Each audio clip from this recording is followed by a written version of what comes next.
Ladies and gentlemen, welcome to the 2025 U.S. National Championships in Ontario, Canada. My name is Jimmy Butler. It is a pleasure to have all of you with us here on this live stream telecast today. We have just started the women's singles semifinal. On the far side, the number one seed, ranked 59 in the world currently, has been as high as 34 in the world, Amy Wong. Formerly a world number one ranked junior. So not just one of the greatest talents we've ever had in this country, she's really a world talent. To be a number one world ranked junior speaks for itself.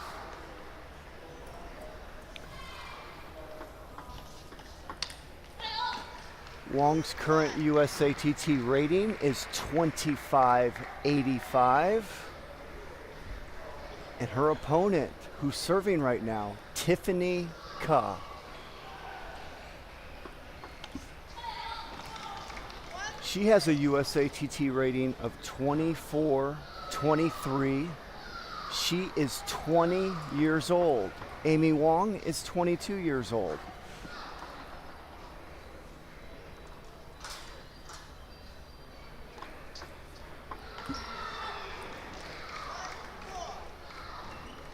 Amy Wong's being coached by Corey Eider out of the Lily Yip Table Tennis Center. Amy Wong now represents 888 Table Tennis Center, better known as 888 Table Tennis Center. You can see that on her shirt. Those big 3 8s in the front are easy to distinguish. Tiffany Ka as well, representing 888 Table Tennis Center.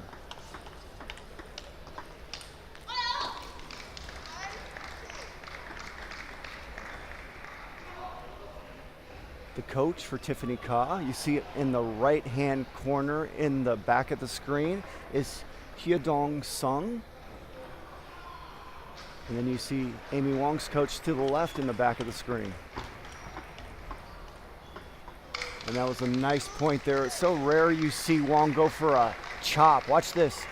She almost never does that. That actually looked really smooth.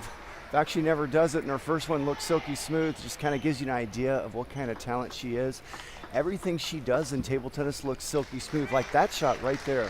Watch this middle shot by Wong, right there. How good was that? And those are very difficult shots to do, and she flat hit that with a tiny little stroke, went perfectly forward. And you didn't see her panic or muscle the ball at all.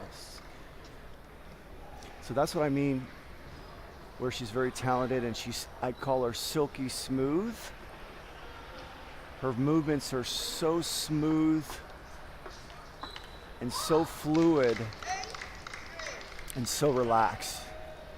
And that's what you want to try to do in any sport. You want to have what they call effortless efforts. You shouldn't be muscling the ball. You shouldn't be jerking. No herky-jerky movements out there. And that is easier said than done. And Wong right there just blistered a backhand receive. Watch this. I mean, that's crazy speed right there. And that's why these athletes don't serve to that corner of the table very often. That went right into the teeth of Wong's backhand. And that's the possibility that could happen. When you serve short to the forehand, you're never going to get a blistering shot like that. Once in a while, someone will flip kill, but generally, you just can't do that on the forehand. But on the backhand, you have the potential to go in there, flick that wrist, and just put a lot of force on it. Oh, that's nice. So already I'm noticing in this first game, Wong is in a much better rhythm than any other time she's been this tournament. She really never found her A or B game yesterday. She was down 2-0, but she played a very intelligent match, and she backed off and became a pusher and a defender, and just would pick her spots like right there and go for a speed shot occasionally. But this match, she's actually making shots she wasn't able to make yesterday. So that's a great sign for her. And she was thinking about that the rest of the evening. She has not found her rhythm yet. Until she does, she's not going to really feel good about herself. That's kind of how all the athletes think out there. And Wong looks really smooth this first game, but yet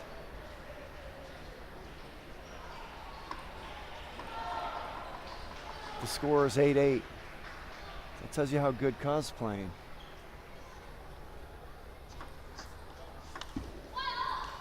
And those give not only Wong, but a lot of athletes problems when you go slow, high arcing, and that obviously didn't have a lot of spin. That's an unexpected kind of loop.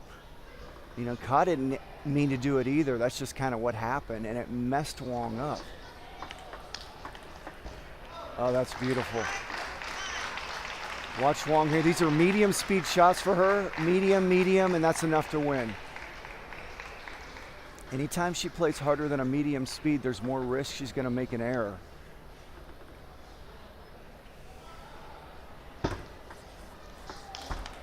Beautiful serve, perfect finish. Watch the serve. Gets Wong to pop it up and then goes right into her body with the finish. That's textbook right there. When that ball's high and your opponent's relatively close to the table, you want to smack it right into their body. Stay away from their racket. They're incredible defenders. They'll get a lot of them back. Oh, great serve. What a great first game for Tiffany Ka.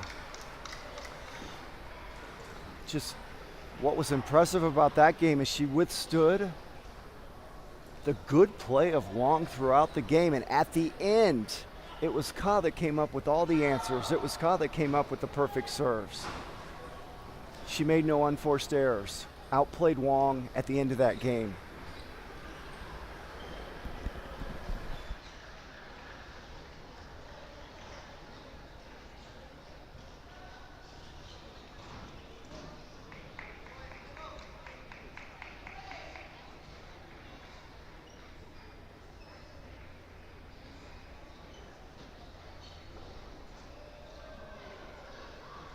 So I've seen Ka play a number of times. I've commentated a number of her matches. I've never seen her play as controlled and as disciplined as I just saw that first game. I noticed her rating's higher than a lot of times. She's in the 2300 range. She's 24-23 right now.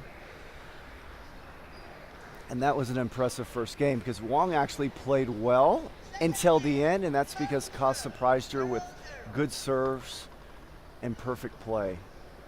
So for Ka to win that first game when Wong's playing like that says something about Ka.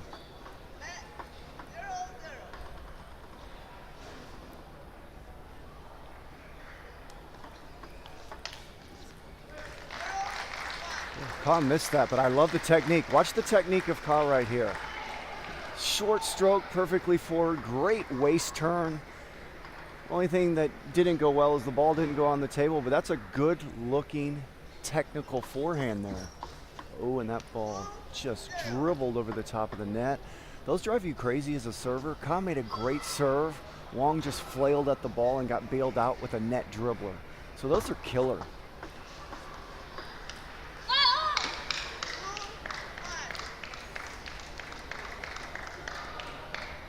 Generally, when these two athletes play, Wong handles Ka relatively easily. I've seen him play a number of times. Wong generally destroys Ka. That's why that first game was so huge for Ka, to give her confidence and to try to keep this match close enough to make Wong feel the pressure so she can't just start going for stuff at high speeds because she's relaxed. Like that right there was just beautiful. Watch it again. This is the Wong backhand. That right there is one of the best in the world. That backhand right there, there's not many women that could do it better than that.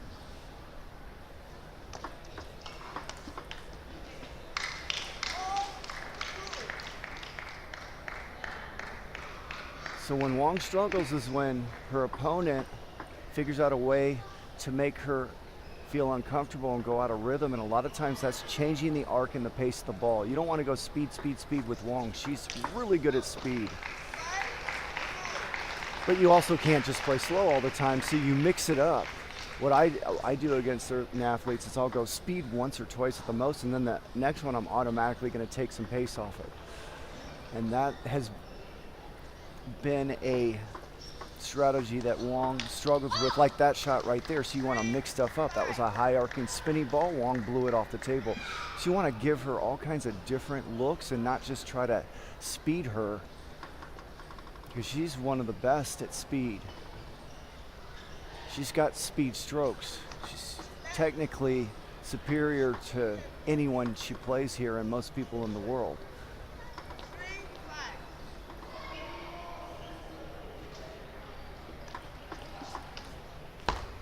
That ball hit the top of the net. You see the reaction from Ka, which is a very disciplined and controlled reaction. Nets and edges drive us all crazy. Some people complain about them more than others. Of course, you want to try not to complain, but that's easier said than done when you're out there all stressed out. You've got a huge goal of winning this match and your opponent starts getting a bunch of nets when you had them. It's easier said than done to have a poker face and act like it didn't bother you.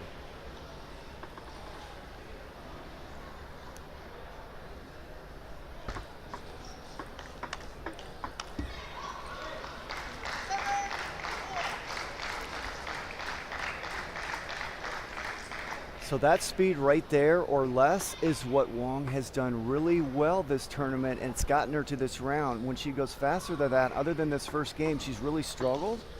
See, there's another backhand blown off the table because of the high arcing spinny shot right here. Look at that. Wong struggles with those. She wants to play that ball fast, and it's very difficult to go off the bounce on a slow, high arcing ball that didn't even come to you. I mean, that thing had like half length on the table, and that ball caught the edge. And, you know, Wong's had her share, so Ka kind of deserves that karmically, if there is such a thing out there.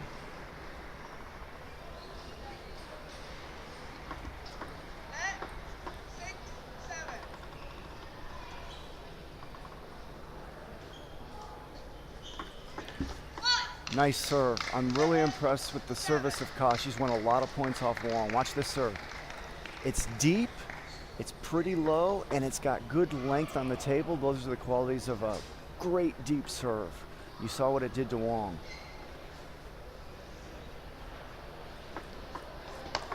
I love that slow opening. That's what gives Wong problems, is when you mix it up, and this has no spin on it. See, Wong dumped that in the net. Those are difficult balls to deal with when you keep changing things up. Sometimes fast, sometimes slow. See, again, Wong not playing too fast of a, or not, I'm sorry, Ka not playing too fast of a pace. Got Wong to make a mistake. So that's the kind of chess match going on out there. That's how these athletes are thinking.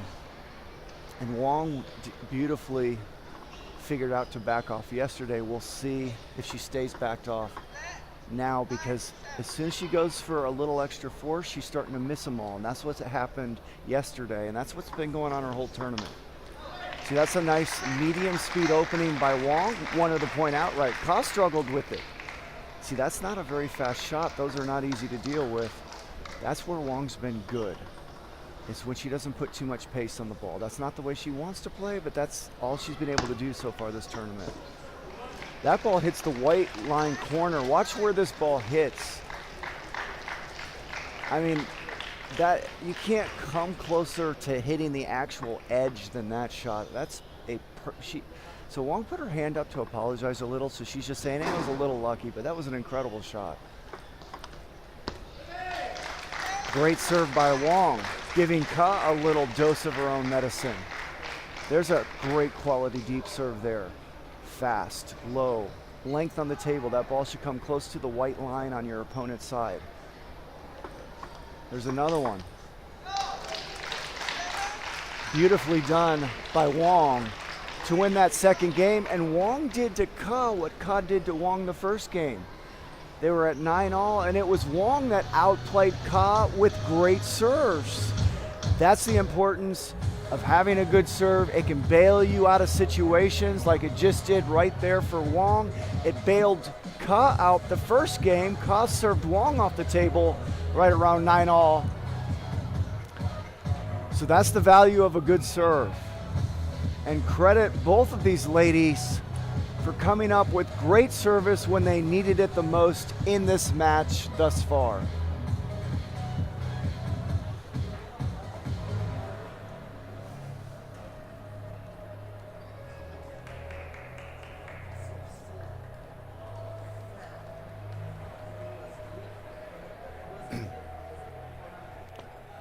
Once again, I've never seen Ka play so disciplined and so within herself. Previously, she's clearly matured in her intelligence level of the game. She makes less unforced errors, and she makes her opponent earn each and every point a lot more than she was able to do previously. She used to play with a lot more speed, which means she made a lot more unforced errors, and I'm talking about Ka. She used to go for a lot more often, especially on her forehand, and she's not doing that now, and it's a more effective style. Watch this backhand. I mean, Wong is known for being able to put that kind of speed and force on her backhand. Almost no woman in the world can put that kind of speed and force on it. And it's mostly technique. You know, Wong's not the strongest woman in the world, but she's very loose in her muscle. She's very explosive. She's very flexible. And she's got enough muscle to hang with just about anyone. But she's technically superior to just about anyone in the world.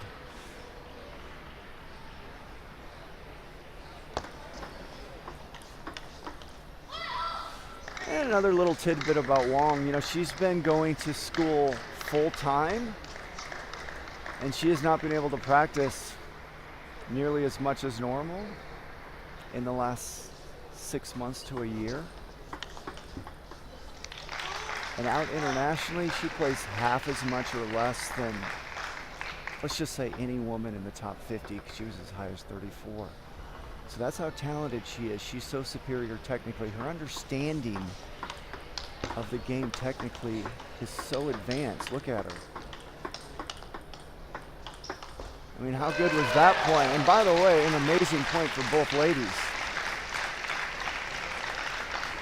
But look at that technique on both sides. Look how she turned her waist on that last forehand. Look how short her stroke is. Look how relaxed and calm she stays during a rally that just went over 20 times. And she's unpredictable. See, she just went for a really big backhand loop there on the receive. And she missed it, but the fact that she's willing to go for those kind of shots makes her interesting to watch. That ball hit the net.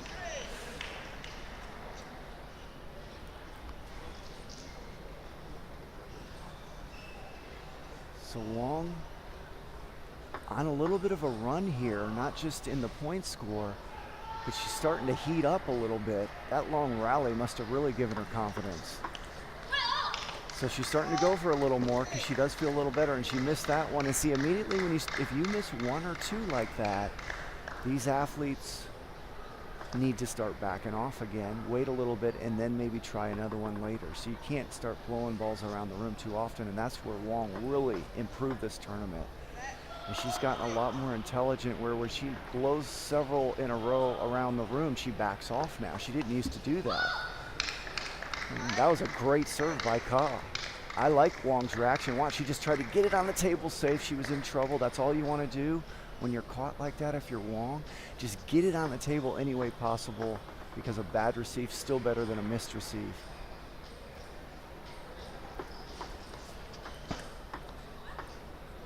Ka's service game is improved, and it's throwing Wong off. These girls have played a lot. I've never seen Wong blow this many serves from Ka.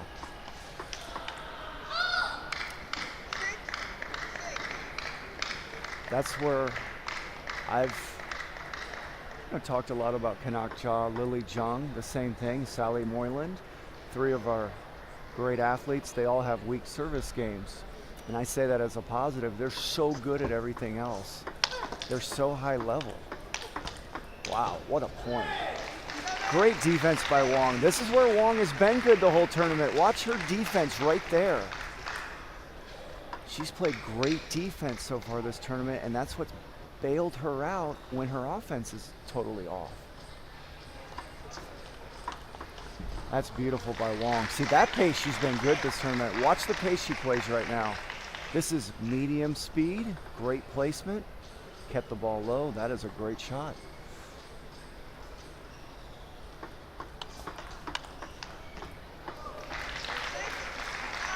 So Wong is definitely in one of her best grooves since that first game. She looked kind of smooth the first game, and then it kind of went away. Well, it's a little bit back again.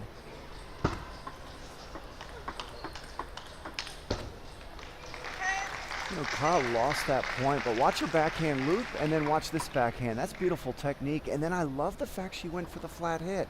That's what you want to do, change things up. The flat hit's coming back more and more. It's still hardly used by athletes, but it's so effective to go from a loop to a flat hit against your opponent. I mean, who's really wanting to deal with that? When you give them a loop, they're hoping you loop it again. So changing the pace, changing the spin, changing the arc, those are three things you all want to be thinking about doing as much as possible out there against your opponent. Don't be one-dimensional and just think, oh, I'll change the speed sometimes. What about changing the spin? What about changing the arc of the ball? Make your opponent deal with all three of those things throughout the match. You know, I didn't think of those things when I was younger, so it's only when I got older I started really analyzing that stuff and realizing there was so much more I could have taken advantage in the game tactically and technically, you know, if I had my attention on those things more. That's why it's sometimes good to have a few gray hairs. It's just difficult to know all these things when you're 20 years old. That's Tiffany Cott, 22 years old, Amy Wong. Although both of these ladies are very intelligent and they know most of it. You can't know everything. No one knows everything. When I first went to Sweden, Stellan Bengtsson, 1971 World Singles Champion. He won at 18 years old. He's the youngest World Singles Champion ever on the men's side. And he was 42 years old, and I practiced with him. He still played a little bit for exercise and for coaching purposes to help people like me. And he said, man, if I know now, if I knew then when I was world champion what I know now, I would have been so much better. He was just shocked at how little he felt he knew, and he was the world singles champion, and he was saying that.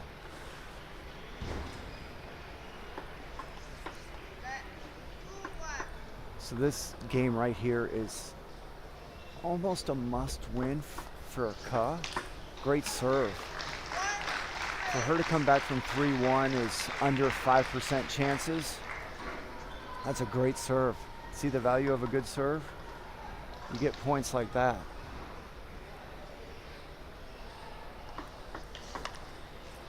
How about the value of a good receive? Let's watch Wong do this. That was a bad serve. Went half long, had nothing on it. It was just kind of a nothing. One of her rare poor serves of the match.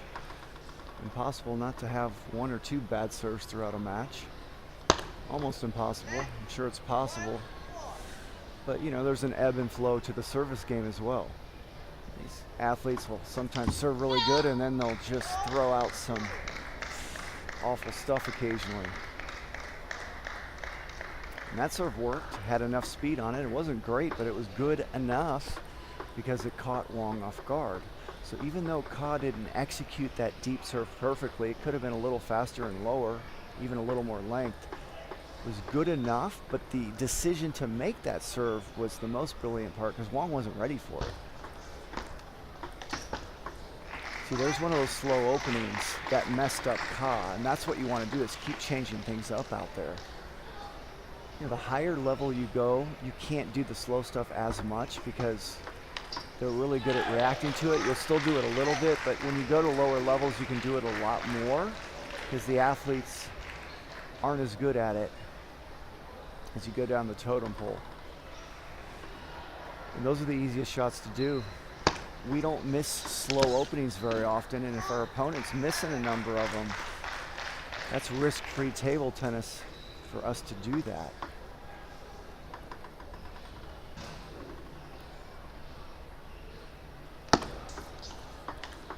That was smooth right there. I love the serve, and then what a smooth finish by Ka. She didn't go for too much. It was just a nice medium speed backhand finish there. Wong missed that, but there's one of those powerful backhands she loves to go for.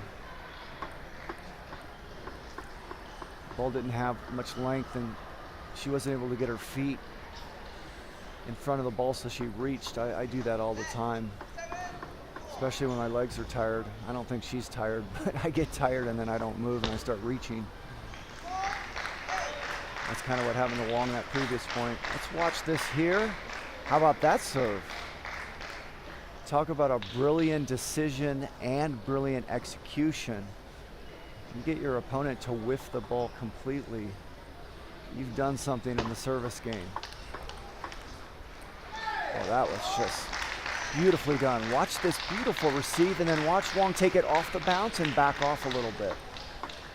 See, when you go speed to your opponent, the speed comes back. Generally, you need to back off the next one, or it's difficult to make it. There's a lot of speed coming back at you. Yeah, see that net. Watch Ka's reaction. This is what Net Studio. Watch her face after this.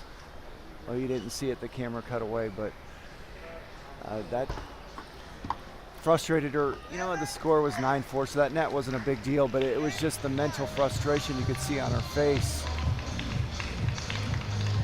that she's even in this situation. She knows she needed that game.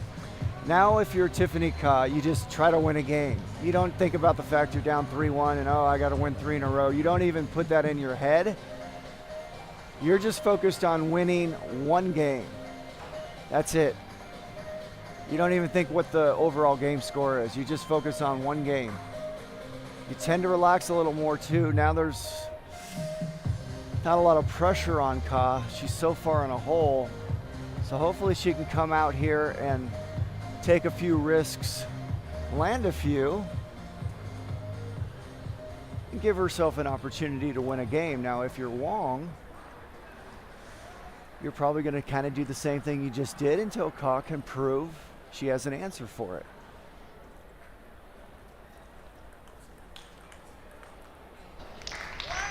Nice defense by Wong. That was a quality forehand smash by Ka. And Wong took it back. Great serve. Great serve. That serve was so low and it had enough speed to jam Ka.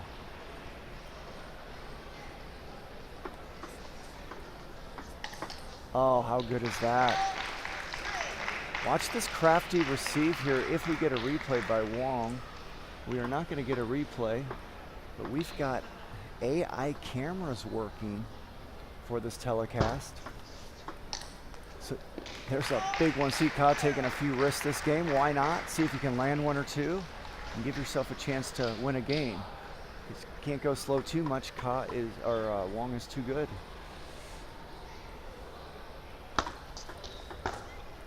Another good serve. So we have to get another look at that serve from this angle. We have AI cameras all around this court, so that means there's no human being operating any of these cameras. So this is all done by the computer, and it really does an amazing job, and it keeps improving. I know the replays aren't always perfect. They've gotten a lot better. We're seeing a lot more of the point, and it doesn't cut away as much as it used to in strange places. So the AI is getting more intelligent. Of course, we have some human beings making sure the AI behaves, working behind the scenes as well. There's a great staff here making all of this happen. This is a disastrous start for Ka, but I like the fact she's taking some chances and trying to make something happen. It's just not happening. See, if she plays too slow, that's what happens. So she's got to take some more risk and, you know, speed things up a little bit.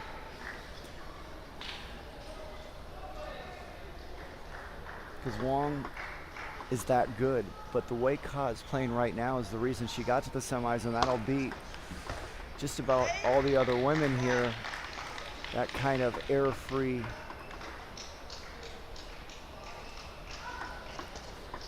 pace that she's been playing at. She is a lot better now at getting that ball back over and over and over and building up the rally. Ka really makes you earn each and every point. Love to see that. What a great serve. Great receive by Wong. Watch the serve, how fast and low it is. That's just great receive by Wong. So Ka's thinking I should have gone more to the middle with Wong and not to her backhand middle like that. More to her forehand middle.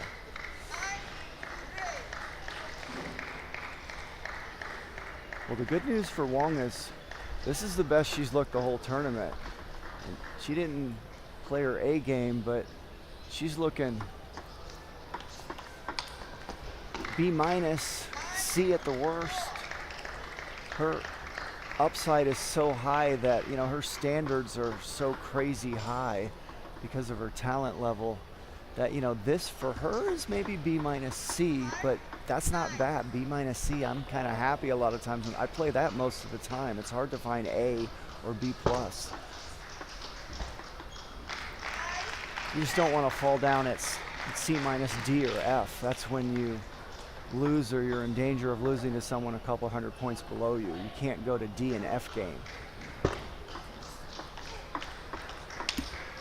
And Wong was on D previously. She was down 2-0 yesterday and struggling mightily. And then she found her C plus game and went to pushing and blocking and defense and won the next 4 games.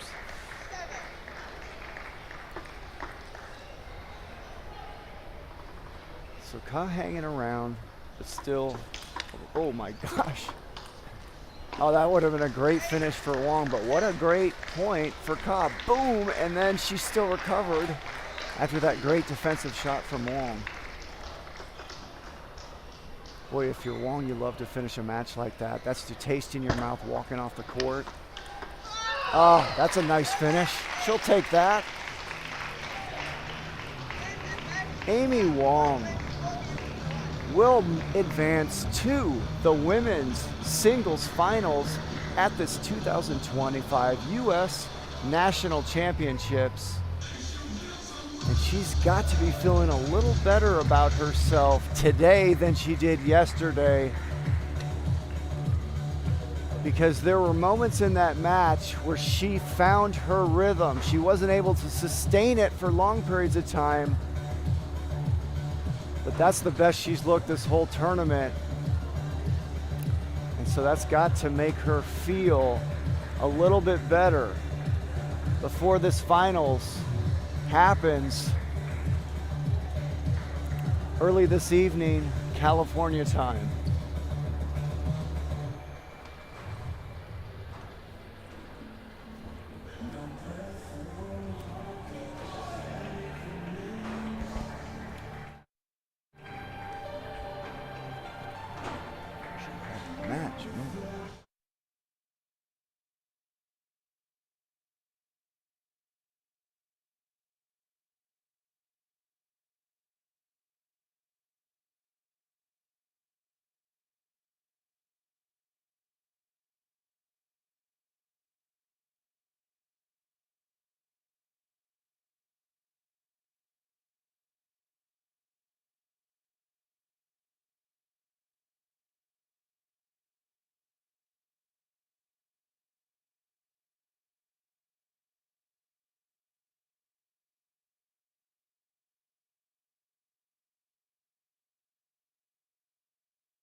U.S. women's singles semifinals, featuring Sally Moylan and Irene Yo.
Ladies and gentlemen, welcome to the 2025 U.S. National Championships in Ontario, California. My name is Jimmy Butler, and it is a pleasure to have all of you with us here today and to be a part of this live stream telecast. We are about to watch the women's singles semifinal. They are about to start, and on the far side, you have Sally Moylan, the number 2 seed in this tournament. She has a USATT rating of 2481, and she is 18 years old. She's never won a national women's singles title. She has made the finals. So here she is back in the semifinals, and her opponent, 14-year-old Irene Yo, 14 years old. I love watching these young talents. We saw a 13-year-old yesterday, and it just amazes me to see someone so young have such an understanding of the game. To be able to understand the technique like she does, and to be able to play the rallies and tactically understand the game like she does at such a young age, to me, is always a treat to watch. Sally Moylan, only 18 years old, but when you're playing a 14-year-old, it's like Moylan is this veteran out there with all the experience at 18. So 2 young super talents we get to watch right now. Both athletes play out of Table Tennis America. That's the club they represent. I don't know how often they actually play against each other, but you know they're playing against each other bare minimum some. So there's got to be some familiarity with each other.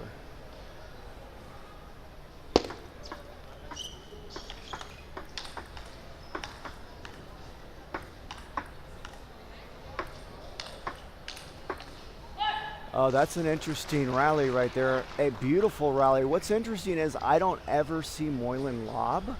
She must be familiar with Yo, and as soon as she was in trouble, she went back and lobbed, and she literally never does that. So she obviously just showed us that Yo struggles against high balls.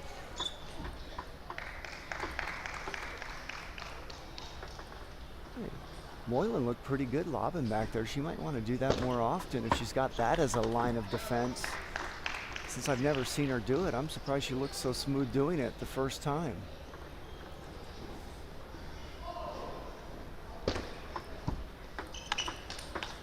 Oh, beautiful reaction there by Moylan. And here's the power of Moylan. Watch this. And ladies and gentlemen, that's why placement's so important.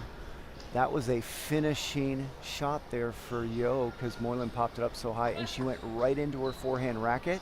If you go into her body, that point's probably over. I would say we all do that at least once a match. Even the best athletes, they'll make that mistake once and then they tell themselves, okay, I'm never doing that again. When that ball's high, I am going to just rocket that ball right into my opponent's middle. And that's when they're close to the table. If they're far from the table, it doesn't work to play speed to someone's middle. But when they're close to the table, you want to locate that ball right into their middle with speed to finish the point. Because they're so good, you play into their rackets, they will get a higher percentage of those back than you want. That was a nice no spin. Let's watch this again. Watch Moylan's forehand push. Didn't put a lot on it. Had very little backspin. I like to call those no spin pushes, and you saw Yo just blow it off the end of the table. Those are great pushes. You don't always need to cut it with spin on your push out there. Throw your opponent a floater or a no spin. Let them deal with that change.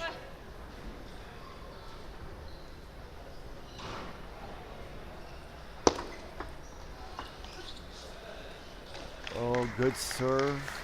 Watch, Moylan's serve gets Yo to pop it up, and that's an easy shot there from Moylan. That's why you saw her grimace like she just ate a lemon. She couldn't believe she missed it. That's her bread and butter. Oh, that technique looks so good there. Let's watch Yo's technique. Yeah, she misses it, but watch the technique. Short stroke, great waist turn. She used her leg strength. She's already got good leg strength at 14. She will get stronger in the next couple years through the growing process. So she really, table tennis, you want strong legs. You don't need a strong upper body. I like to tell people I've never seen a world singles champion that didn't have really strong legs for their size. Literally all of them have muscular, thick legs.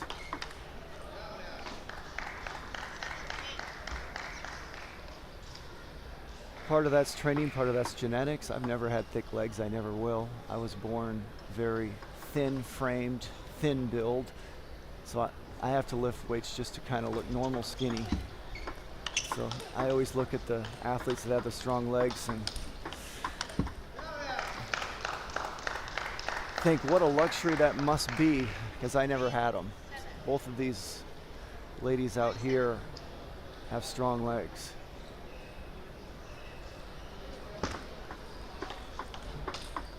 Oh, what a backhand. This is so good. Watch how quick she takes it. Right there. I mean, she just smothered that ball. It looked like it tipped the top of the net. That's great technique. The stroke is so little. When you have a stroke that small, imagine how much time she has for the next ball. She's done with her stroke right when she hits it. There's no extra follow through. So she's got more time to react to the next ball, which makes her seem ultra fast because she gets to more stuff.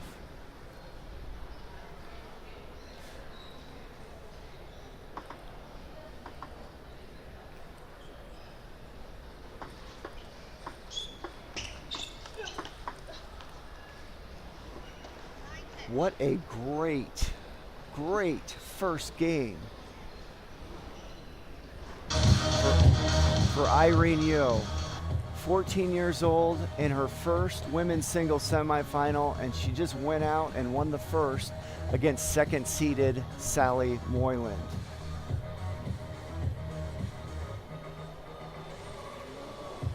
Let's talk about the coaches of these athletes. Two of the best coaches in the country, and here's why. Let's go to Irene Yo, that's her father. Can't get a better coach than that. His name is Eric Yo. And let's talk about Sally Moyland's coach, one of the greatest ever. That's her mother, Sophie Chen. So Moyland has her mother coaching her. Yo has her father coaching her. And that might give you an idea of part of the reason these two young athletes are so good. They've got devoted parents behind the scenes, not just coaching them like they are in this match, but arranging all those practices, making sure they're in the best possible situation they can be in. You got to do your homework to understand that kind of stuff.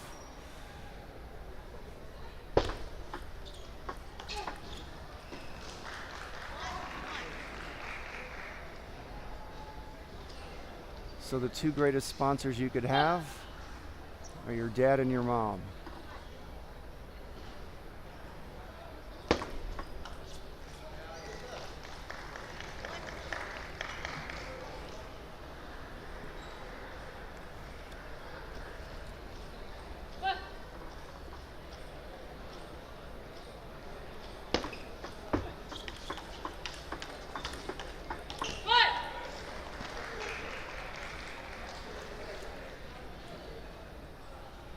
How impressive is it to watch Irene Yo so far this match? Moyland's always impressive to me. I've been watching her for many years. I've practiced with her, know her quite well, spent enough time with her to get to know her game a little bit.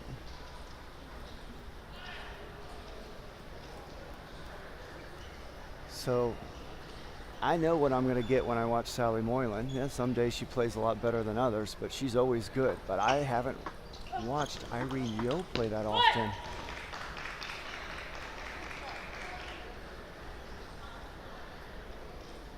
And she is one cool customer out there.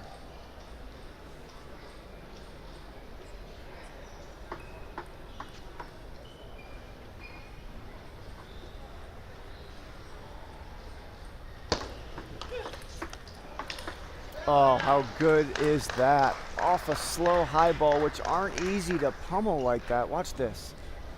Oh, that is just picture perfect technique.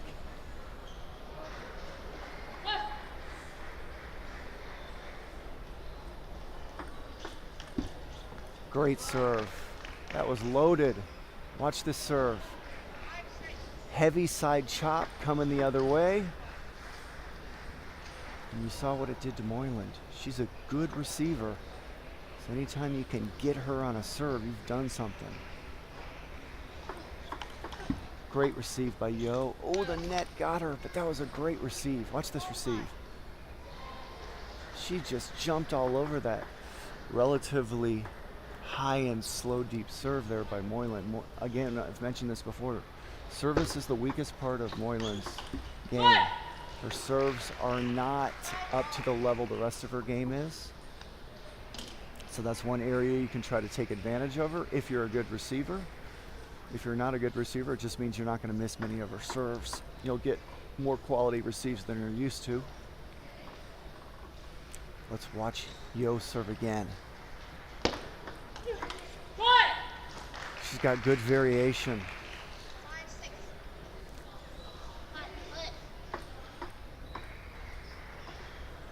See what she comes up with this time.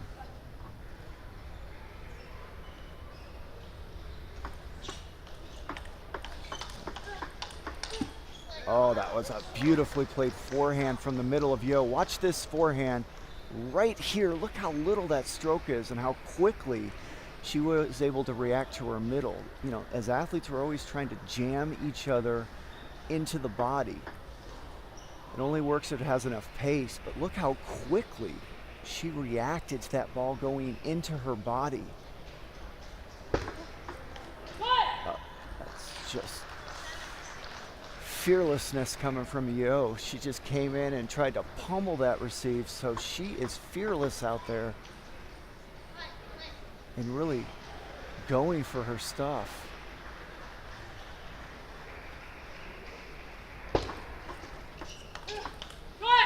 That's a nicely placed ball from Moylan. Watch this. This is a medium speed, slow spinny loop into the body of Yo. And Yo was able to get there but not react to the spin and speed properly. It was the off-pace nature of that loop and the spin that threw Yo off. Oh, great shot by Moylan. I mean, how good is this? Watch this. To step around and to get that low, and to get that much waste into it on the move, that was impressive. Nice serve. Got Moylan to muscle that ball to kind of arm it.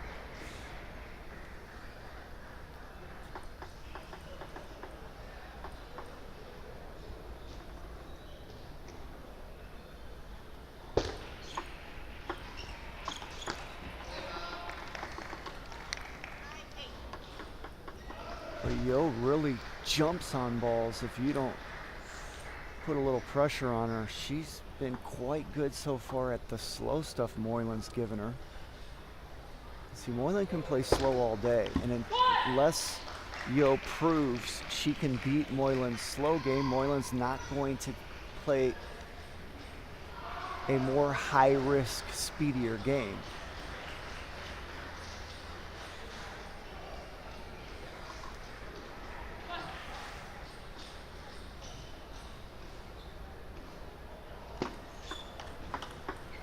See, great job. That ball did touch the net, but watch the adjustment by Yo dealing with the slow, high arcing ball. That's just perfect pace, but perfect timing. It's easy to mistime those. That was textbook for her. Oh, great way to finish that game for Moylan. Look at the girls go backhand to backhand with speed.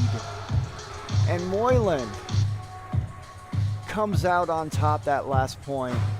But you can see the kind of force and speed Yo throws at you in these rallies. And I'm looking at her USATT rating. She's 2303, which is probably one of her highest ratings of her young age, but she'll be going up really quickly from that rating. She looks clearly better than 2303 in this match.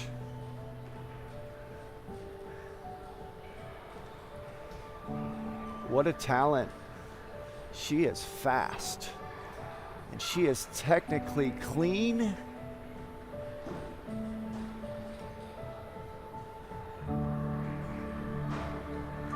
Hard to find deficiencies in her technique. There's always room for improvement. But what a game she has. And what an experience this is for her. I was talking about it yesterday. We had a 13-year-old out there. You know, these young athletes don't play on center courts with lighted LED barriers behind them, commentators in the background talking about them on live streams very often. They're brand new to the scene, so these kind of environments oftentimes can give them a lot of butterflies. I made the national finals when I was 14, and it's a totally new experience to be out on these courts and to have the microscope on you. It affects you mentally. Now, some young athletes may not bother them at all. They're so excited to be out there, they don't even know there's something to be nervous about, but most of them will have butterflies. Right now, Yo doesn't look like the butterflies are affecting her at all. It's normal to have butterflies. We all feel them. If you don't feel them as an athlete, that would be unusual. But as long as they don't affect you in a negative way and make you not play your best. And right now, Yo doesn't look affected at all. She's just out there fearless and carefree. She looks like she's having fun.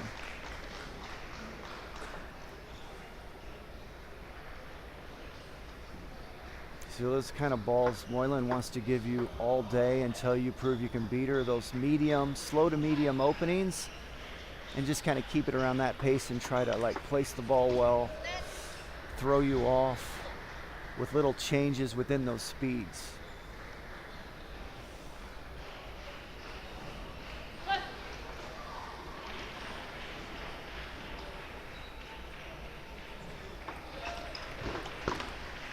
There's that smooth looking backhand again by Yo. Let's watch it again. Watch the technique. Grips the racket with a very light grip. You never want to grip your racket tightly. You want all the muscles in your body to stay relaxed throughout your backswing. There's a nice little rally. Yo got a chuckle out of that. Let's watch her smile. Watch her face here. Yeah, see her smile after that.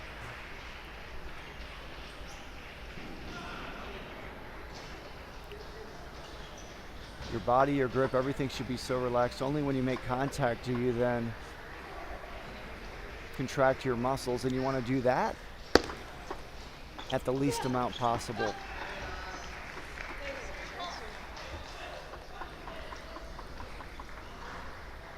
Oh, that's such a nice backhand there by Yo. Again, see how she dealt with that slow speed? She just went slow back. That's so intelligent. You don't have to play hard when the ball comes to you slow.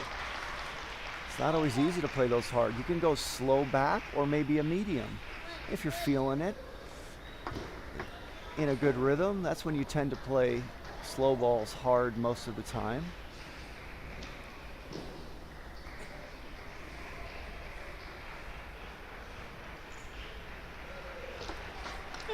Great serve. That was a kick serve, a topspin kick serve.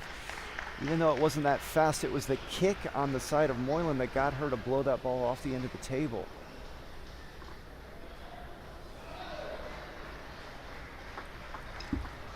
So that time she went side under. So great service. Look at the service intelligence and execution of Yo. Going from a topspin kick to a topspin side under serve. Winning both points outright. And that has helped give her a 7-4 lead. See how important the service game is. If you can get your opponent to miss 2 or 3, you tend to win those games. So right now, Yo has a great opportunity in this third game. And it's mainly because of her serves and some smooth looking backhands so far.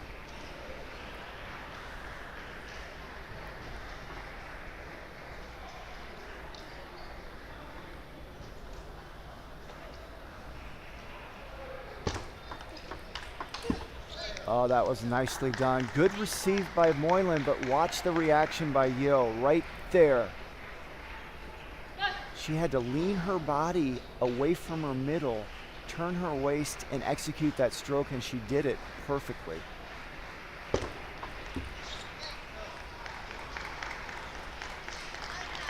Watch the frustration from Moylan, missing this receive. We hate to miss receives. It almost is going to guarantee our opponent wins. Moylan has missed 3 receives outright.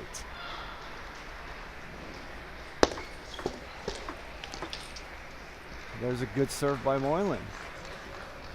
Watch the pop-up by Yo.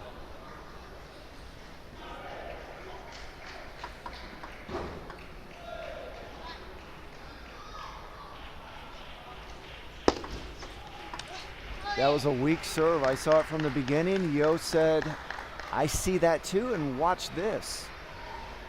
That's why you can't serve high and just nothing like that. There was just nothing on that ball.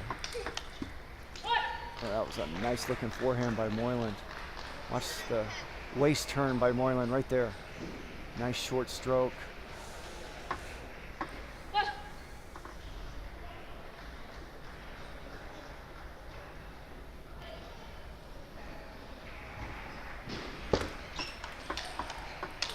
How good was that finish? Irene Yeo comes out and looks great in the third game, and she leads this best of 7 match 2-1.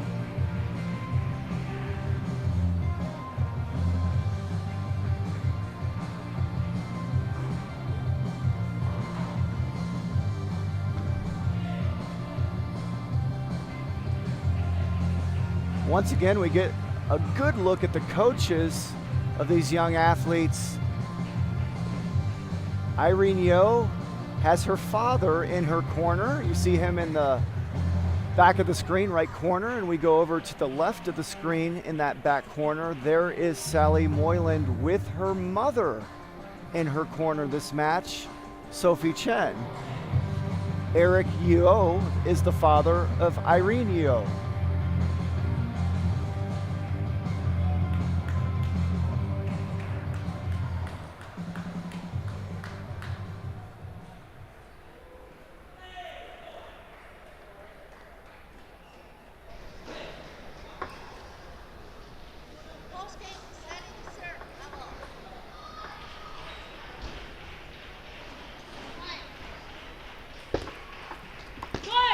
Nice serve by Moyland. Oh, that feels good to come out in a 4th game and get your opponent to dump that serve in the net to start. That's the kind of stuff that really gives you confidence. You saw the confidence Yeo got when Moyland started missing all of her serves last game. It helps the rest of your game because it gives you a little cushion in the lead. Wow.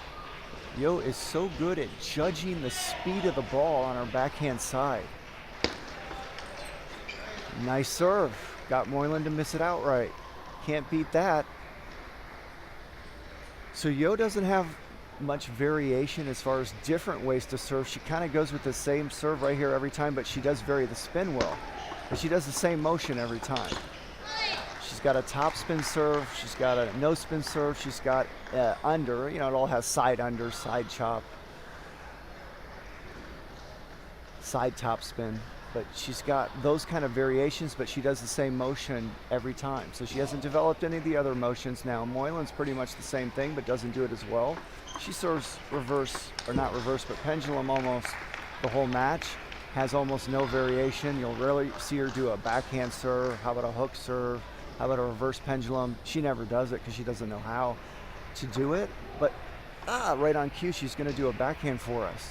Here you go. That's what I like to see sometimes. It wasn't a good one, but it was a new look at least. And it won her the point. So that's what Sally Moyland, Lily Jung, Kanak Jha, they all need to learn the service game better to complement how good they are in all other aspects of the game. But they can all win 1 to 2 more points a game just by improving their serve, because there's so much room for improvement for those athletes.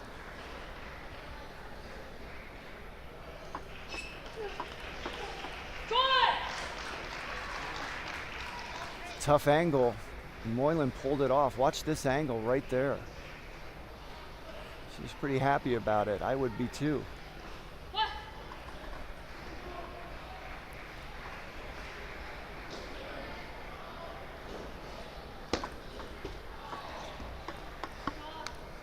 Yeah, those drive you crazy. Let's watch Moyland's reaction on this net. She did a good job of not showing too much negative body language, but there was some. The nets drive us crazy. I don't think it matters if you're young or old or somewhere in between. I think nets drive everyone crazy. Some of us deal with them better than others as far as showing it.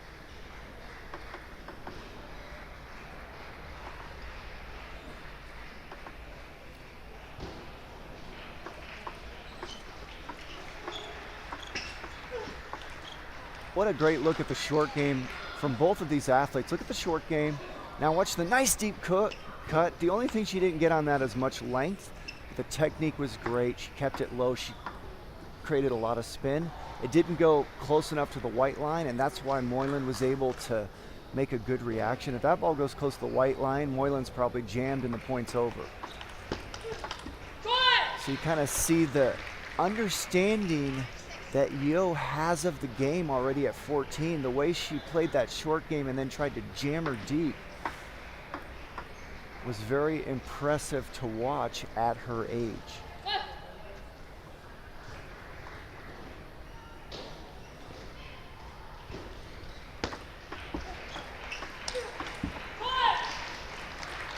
And there's a flick that goes into the racket of Moylan right here. You go into the racket, see, that's what Moylan can do to you.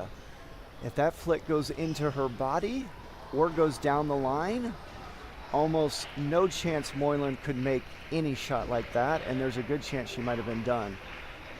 So that's where placement is so important.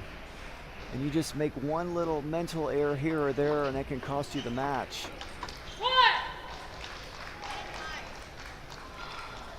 A lot of that's experience. You just got to be out there and make that mistake enough times to where it's ingrained in your head not to do it anymore. And you'll occasionally continue to do it throughout your career, but it's just ingrained where you rarely make that mistake.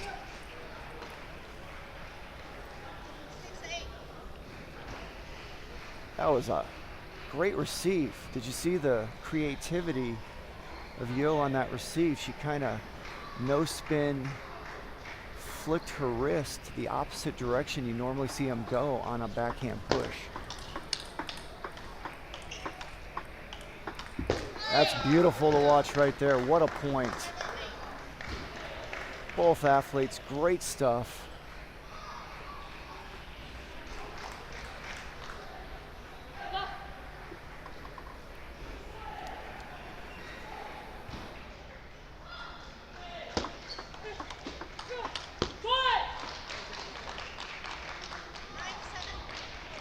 Really going for it in the rally. She went for a lot there. It missed. She is fearless.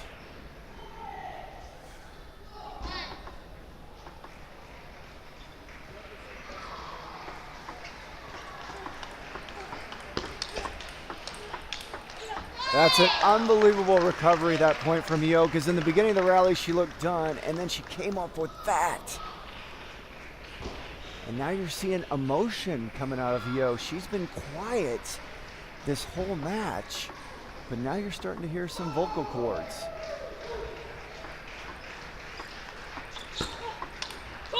Oh, an opportunity lost, and you see Yo's face because bad receive, but she recovers because Moylan played it so safe. And Yo's like, oh my gosh, I had that point.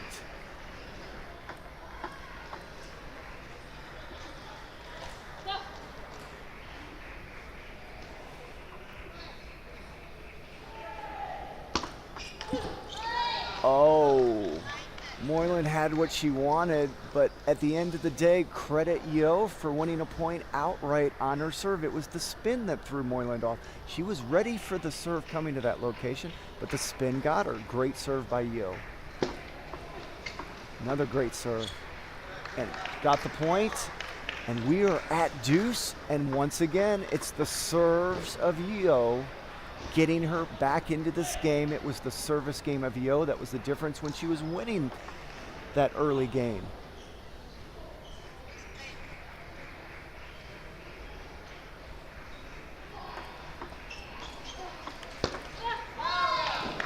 It all started with a good receive and then a quality opening. Good receive and watch the opening. That was a very safe passive serve by Moylan. It didn't put any pressure on Yo, that serve. Here comes Yo's serve. Great receive by Moylan. Moylan said, I'm going to get this on the table at all costs. And loaded it up with spin. That was a quality receive. That's a lot of pressure on you. Game point against you and you're the receiver. That is a spot none of us like to be in.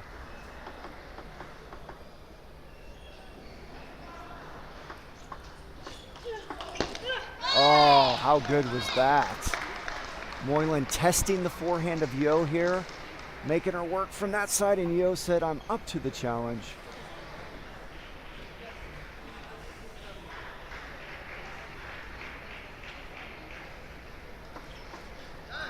How about that serve? And how about this? Irene Yo has come out and leads this match 3-1, and she is doing it in impressive fashion. 23:03 with a USATT rating, and she is right now leading 24:81 Sally Moylan 3-1 in this best-of-7 match. And this has been a treat to watch as a table tennis fan. Obviously, it's not a treat to watch for Moylan and her mom right now, but the play of Irene Yo has been special so far this match.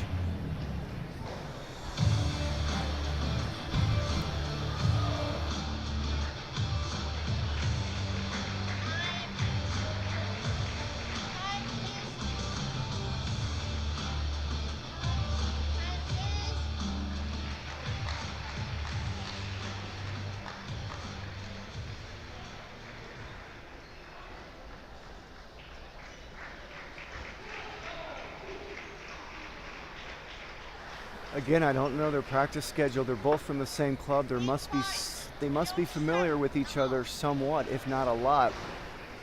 Yo looks very comfortable with Sally Moylan, who's almost 200 points higher. It makes me wonder if they've played a lot in practice, because that always favors the lower rated player when you train a lot with them. That's just how it works.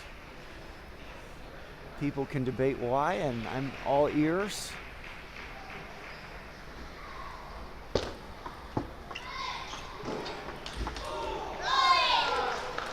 And right now, Yo is feeling it. Look how beautifully executed that shot was.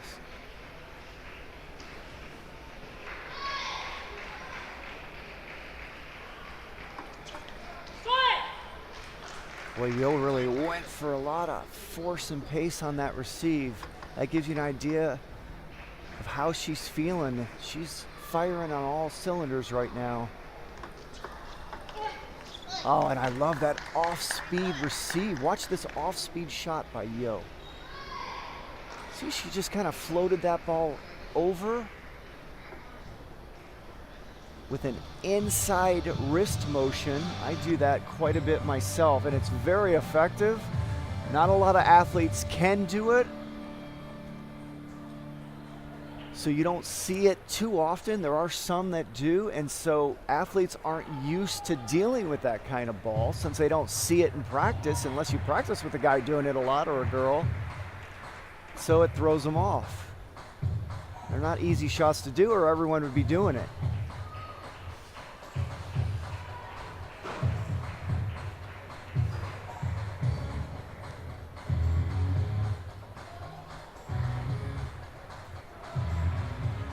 Well, this is very unexpected thus far, because if you just go on paper, when I see someone 23:03 facing the mighty Sally Moylan, that's a tough ask for a 23:03 player to figure out. And right now, this is surprising result so far. This match is far from over. But the way Yo's come out and just jumped on Moylan has surprised me. And all credit to her. And Moylan, yeah, of course she's not playing perfect. Not even close to it, but she's not playing bad. I mean, she's playing average to above average. That's not bad.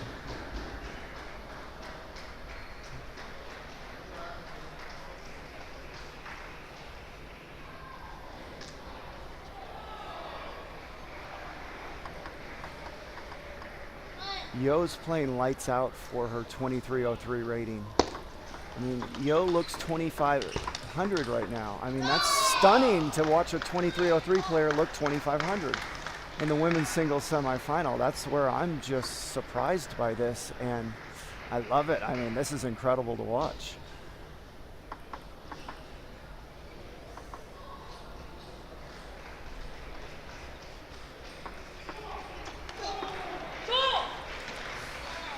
Moyland is such a fighter. She's such a grinder. She's such a warrior. She's coming back from knee surgery. A knee surgery knocks you out a minimum of 8 to 10 months where you literally can't play at all. You're just like trying to get your ligament that was sewn back together healthy enough again so you can put weight on your leg. Oh, great rally. Oh, what a great rally. And that's the best backhand of this match. And look at it right there. So Moyland was knocked out, let's just say, a year before she could even do light training. And it takes another 6 months to a year to just try to get back to what you felt like you were before the knee surgery. So those are the trials and tribulations Moyland's been through recently.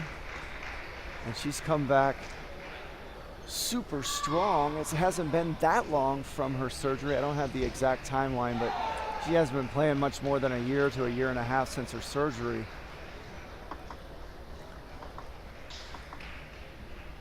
But she is tough to finish. That's what I'm trying to say. So for Yo to finish this lead off is going to be as difficult as it was to get the lead. Moyland's not going anywhere. She's going to keep putting that ball on the table, and you're going to have to earn each and every point.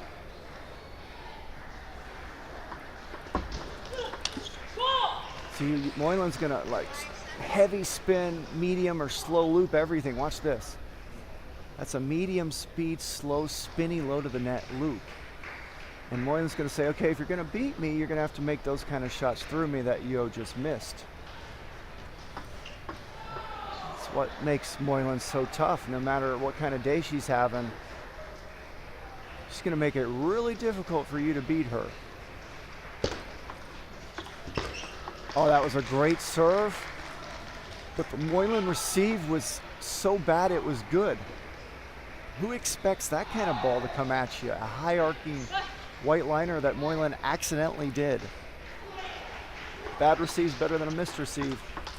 Oh, that's a great backhand by Moyland. She really put some pace on it. Watch the opening and then speed.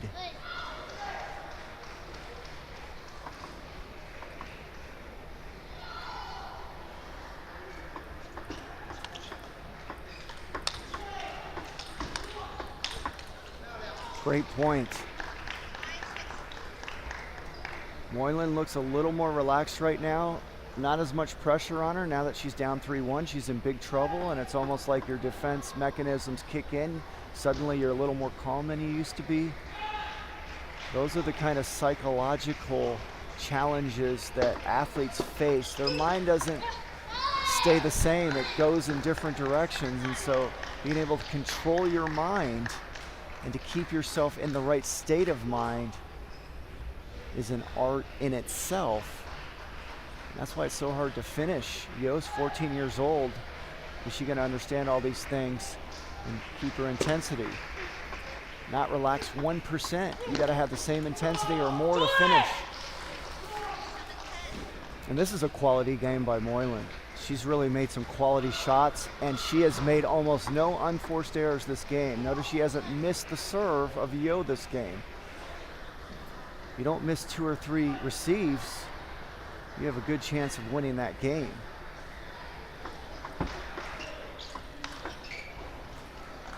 Beautiful game by Sally Moyland to creep back within 1 game in this match.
Oh, beautiful backhand by Moylan to tie this game up at 1 apiece. Watch this backhand.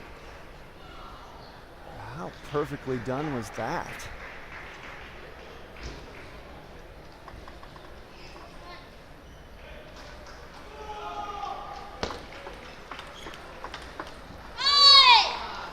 Well, that's a well-played point by Yo. Nice receive by Moylan. Decent receive, got herself into the point, gave herself an opportunity, but just too good by Yo.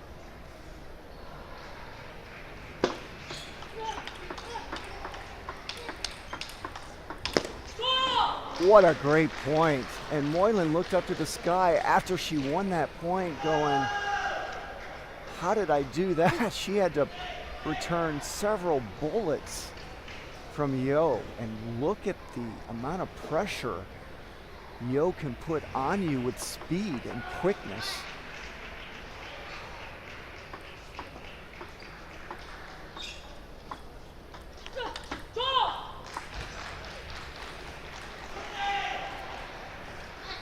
Just look how solid Moylan is, just each and every point. She does not want to give you any unforced errors. Oh man, that's just perfect right there. What placement. See, that's where you want to finish your opponent, right into their body when you can get enough speed on it. There's not enough speed on it, it gives your opponent time to move one way or the other and make a good offensive shot. So that was a good example from Moylan of how to place a finishing shot into the body of your opponent.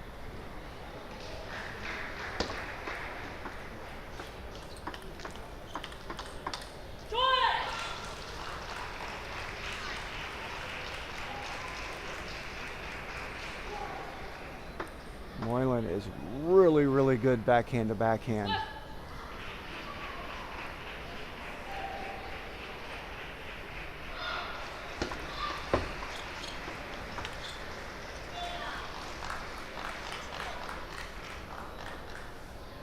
So we talked about it earlier. Yo was up 3-1 in this match, and she had a 3-1 lead in the 5th game. And how quickly things can change. In the twinkling of an eye, Moylan is 4 points away from a Game 7.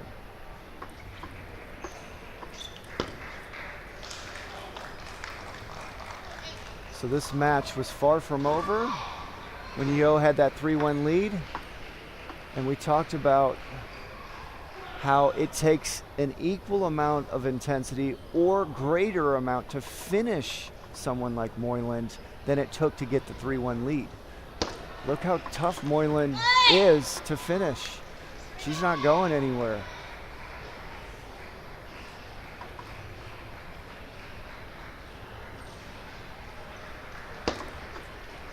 Oh, great serve. Couldn't finish, but she's down 8-3, so that's not like missing it when it's 5-all or 9-all or something like that. She's, you know, that just kind of ended any hope that she could come back this game. But great serve to get your opponent to pop it up like that. That's a good serve right there. That totally fooled Moylan. And so now Moylan did a really good rhythm. That great rhythm Yo was in has gone away. And she's looking to find it again, and she's had enough of that game. She's gonna put her racket on the other side, go back, have a chat with her father, who's her coach this match, while Moylan's gonna go back and have a chat with her mom, who's her coach this match. So Game 7, just like that. Seemed like a few moments ago, Yo was leading 3-1, so it happens fast.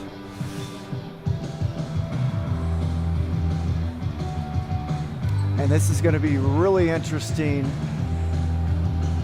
to see how this Game 7 plays out. You've got a 14-year-old that's probably never been in this situation. She's played Game 7s before, but the semifinals of the Nationals, Game 7, she's never been on center court like this, so great experience for her no matter what happens, but let's see how she plays. I know how Moylan's gonna play. Moylan's only 18, but seems like such a veteran. She's been good for so long. She's been really good since she was 13. When she's 14, she started having really good international results. In the junior scene, she had that knee surgery and kind of was out of things for a while. But she's going to put that ball on the table, not make unforced errors, and make Yo earn each and every point. Let's see how her receives are. That could catch her. See, that's what Moylan's going to do. Now, if Yo can do that, she will win. But, you know, can you play like that half of the game or more? We're about to find out. That was a fearless first point from Yo.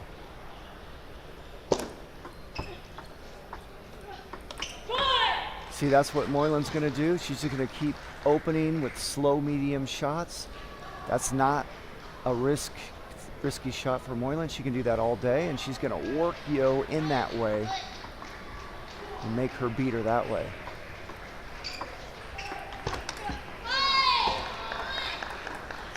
It's the push. Watch this push. That messed up Moylan. It's the length of that push that jammed Moylan. Even though it was high, it was so long, Moylan could only react to a weak push back, and Yo got the point. See, that's what Moylan's good at. Those opening slow to medium speed spinning loops. She just will surgically dissect you with those.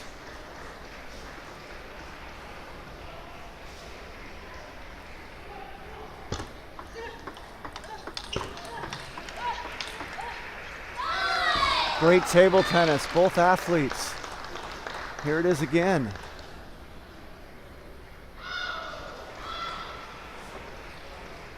So far, what a great start to this Game 7.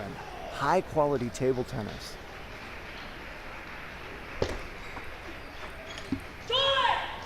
And that's what Moylan's hoping for is, I want some unforced errors out of you. Yo, you're 2,300. You're supposed to give me unforced errors more than you have been. And those are the kind of shots Moylan rarely will miss. You'll almost never see her miss those kind of gimme shots. She's just better at them. Oh, and there's an unforced error by Moylan. See her reaction. She does not want to do that. Easier said than done, especially in a Game 7.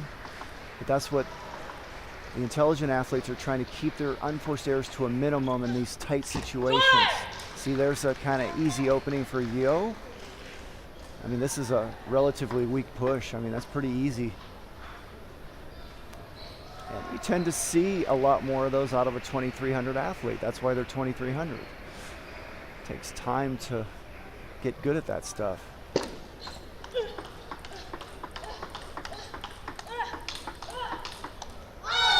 That's incredible. That's just too good. And see, Moylan will continue to do that all day. And if Yo can do that a couple more times to win the match, that's how Moylan's going to play. And Yo may pull it off. But that's the kind of chess match going on. Moylan's going to just keep bringing that ball back and saying, you're going to have to do that to beat me.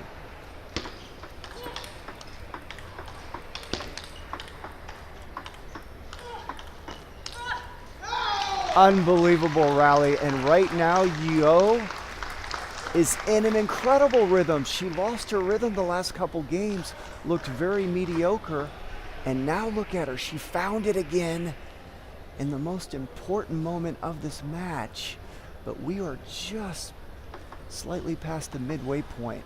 There's a lot of game to go.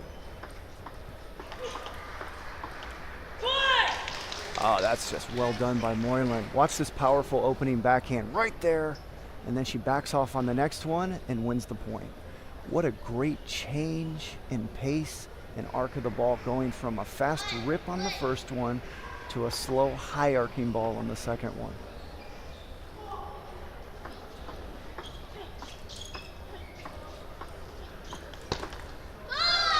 Great spin by Yo. Watch this medium speed top spin to get Moylan to blow that ball that far off the table. That gives you an idea of how much top spin was on that opening backhand from Yo.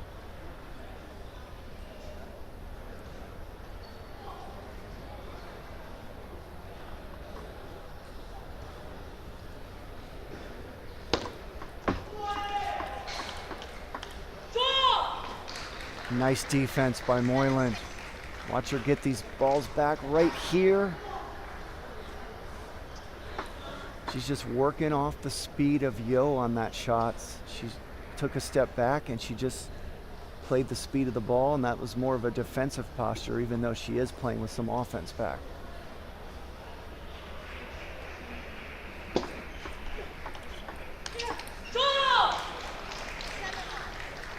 I liked the backhand creativity right there, the inside backhand there from Yo, but it didn't have enough pace, and that was a beautiful forehand there by Moylan, and we are tied at 7 apiece in this 7th game, and so Moylan just took an artificial timeout. She threw the ball to the umpire, asked her to clean it or look at it, and that gives you extra time to think. Oh, that's just nicely played there by Moylan. Watch how she places the ball. She kept moving the placement from one spot to the next each shot. And she now leads this match by 1 point in the 7th game. What a battle. And what a match this is turning out to be.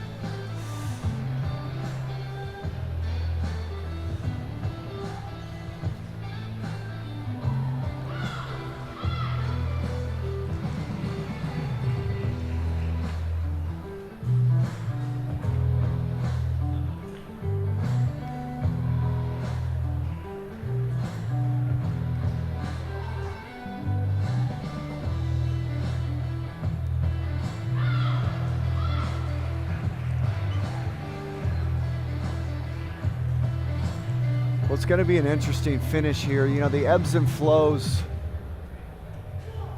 I've analyzed them a lot in my own matches.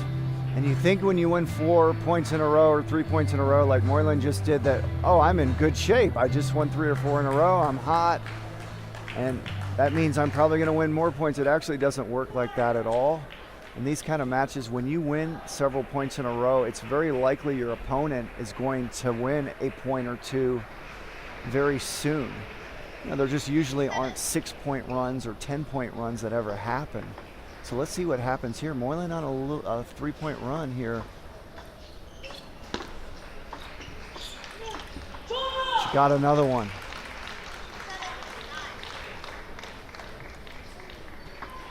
So now Yo has the serve in this critical part of the match. Obviously, she's in a big hole here, but she does have the serve. Gives her a little bit of hope. If she could win a point off her serve, that would help a lot. See how good Moylan is at opening with heavy spin. Not a lot of pace on it, but a lot of top spin, and those are hard balls to deal with. And that's been the difference in this last game, is those opening spins.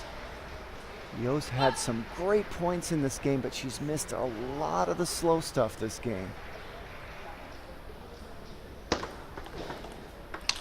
Oh my goodness, what a finish for Sally Moylan. What a run in the 7th game there to reel off all of those points to win the match. She trailed 3 games to 1. Yo was just playing lights out. Yo led 3-1 in the 5th game, and then everything changed from there. What a warrior Sally Moylan is. And that's what I expect from her, because I see that literally every match she plays. She doesn't win them all, but she's so hard to beat. And you just saw why. It doesn't matter which Sally Moylan shows up. She knows how to grind, and she knows how to stay within herself. She's not having a good day, she just backs off, plays a lot slower than she wants to, and just grinds it out. And there she had her moments where she played great table tennis, and when she was out of rhythm, she just ground it out when she had to, and then just showed up there at the end of that 7th game with just perfectly played table tennis. Congratulations to Sally Moylan. She will advance to the final. And coming up, we have the men's singles semifinal.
And officials for our first semifinal of the men's singles event here at the 2025 U.S. National Championship.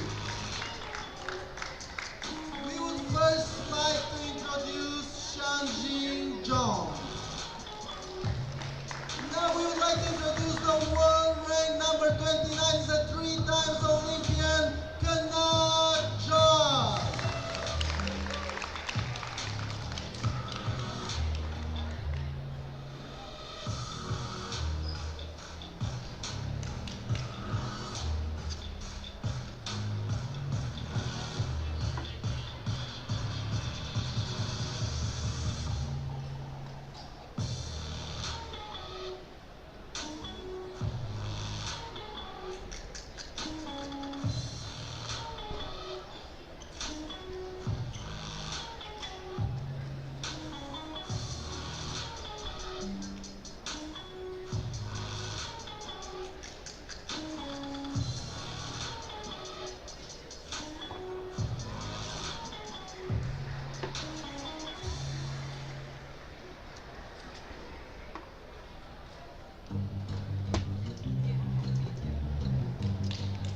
Hey guys, men's semifinals, it's the best of 7. If you're gonna call a timeout, look at me, call a timeout, don't just walk away from the table. We have blue and red, please call.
semifinals, best of 7, Mac Jaw versus Jean. Game 1, Jean to serve, 0-0.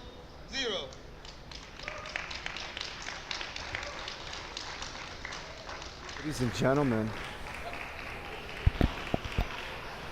welcome to the 2025 U.S. National Championships in Ontario, Canada.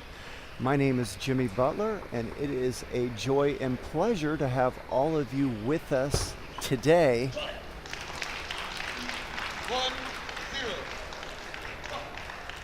And we are starting the men's singles semifinal, a match a lot of people talked about having an interest in watching at this tournament. Well, anytime Kanak Ja plays, it's always an interesting match to watch because he's just interesting to watch. But his opponent, Sean Jung, is also fun to watch. He's very unpredictable. He's got incredible understanding of the game technically. Can play with a lot of power. Also has a finesse game. He's unpredictable, and that makes him fun to watch. So Kanak Ja, who you just saw rip that forehand into the body of Jung, he's 25 years old, has a USATT rating of 28-28. He's currently ranked number 29 in the world, and he is representing the 888 Table Tennis Center in California. 2-2.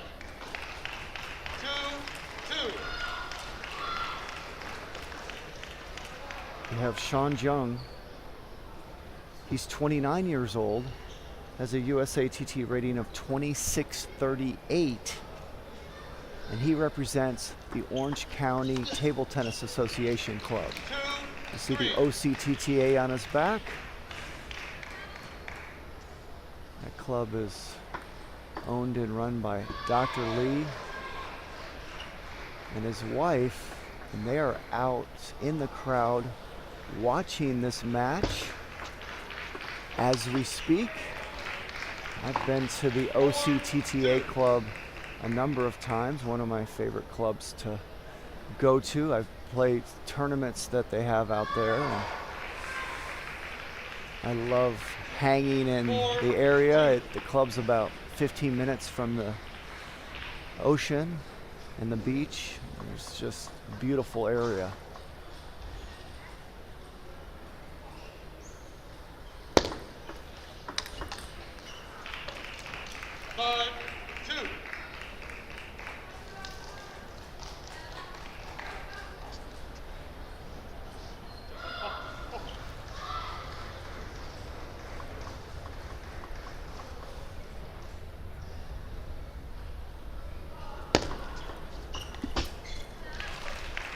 Some of you might notice that Jung has interesting wardrobe that kind of fits his personality and his unpredictable style. He's got different color shoes there, and it matches quite well with his shorts. Even his tape on his arm is a color that matches his wardrobe. So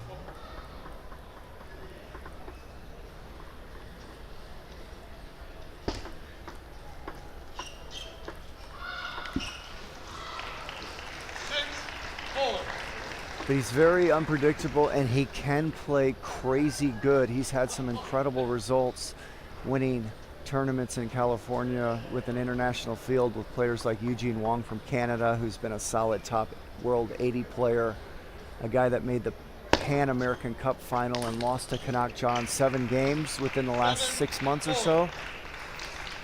And so Jung has won tournaments and beat players of that caliber.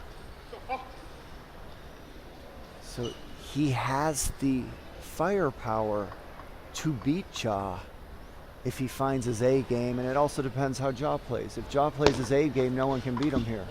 Doesn't matter how anyone else plays. He's that good. Usually a player's not on their A game. Certainly Ja hasn't found his A game yet this tournament. He would tell you that. So Jung has the firepower to do some damage, but it's going to take that scenario. He's going to have to play close to his best game, and Ja's going to have to not find his best. There's a beautiful opening backhand there. Watch this speed. That ball caught the top of the net previously. That's what caused that weak push there by Ja. So not much Ja could do there. He's just happy to get it back, and then a nice finish by Jung.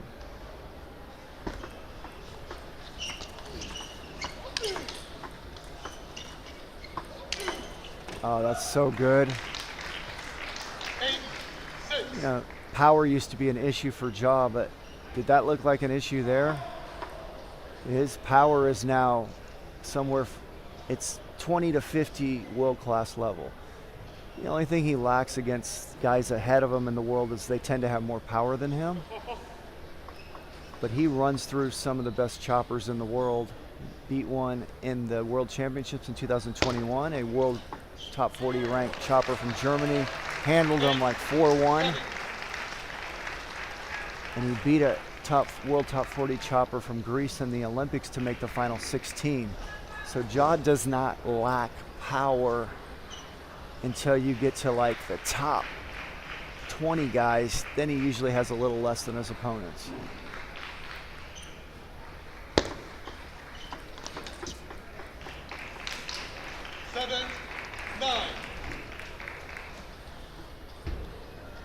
Ja loved that. Not because of the finish, it was a good finish. He loved the fact that he got him on the serve.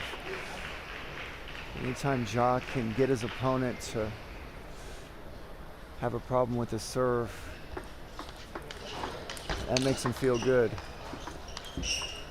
And ball hit the net, and so that's why Ja was so frustrated. Watch Ja's face after this shot right here, and it's a nice rally. See, these nets drive us all nuts. They're unexpected. And they're almost impossible to get back. You can get them back, and usually if you get them back, though, it's like a terrible shot. You either miss them or you get them back with a terrible shot, usually. Oh, look at that angle. Watch this angle Ja gets right here. I mean, no one can cover that angle. And Jung puts so much side spin on it. You know, Ja doesn't really want to flirt with the end line on that angle very often, but I think Jung's spin brought it over more than, you know, he wanted, but that's a perfect angle.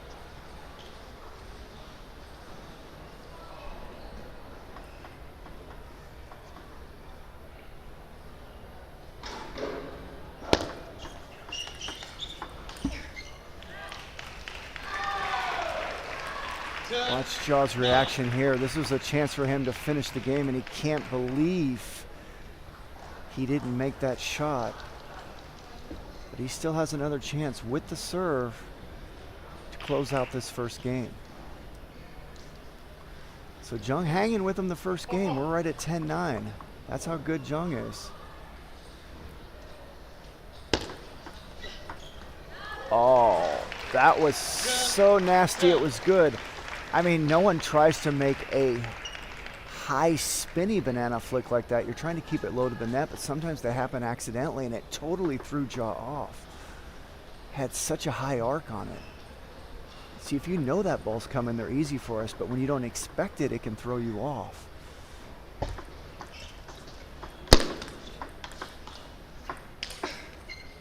Oh, that's just great play there.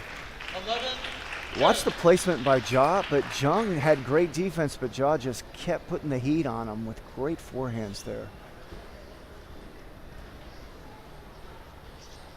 Ja's backhand is known worldwide. It's just so good.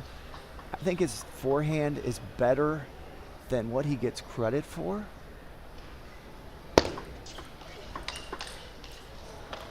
And he does it. Ja comes out and wins the first game in deuce-like fashion, 12-10. Yeah, you never hear anyone say, oh, Ja, man, his forehand. No one talks about his forehand. His forehand is pretty darn good. I mean, first of all, he hardly makes any unforced errors with it. He can go all directions.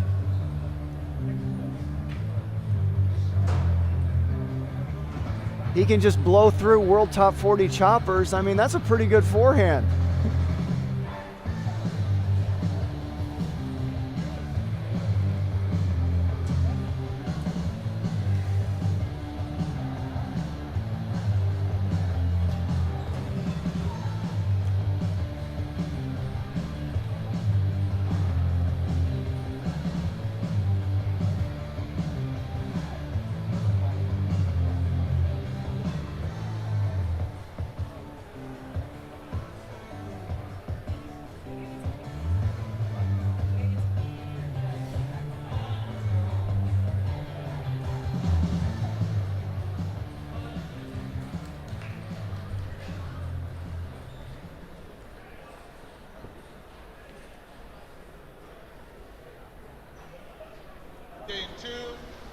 Jaw to serve. Ja is just such a machine. And the way he plays, he makes the game look so easy.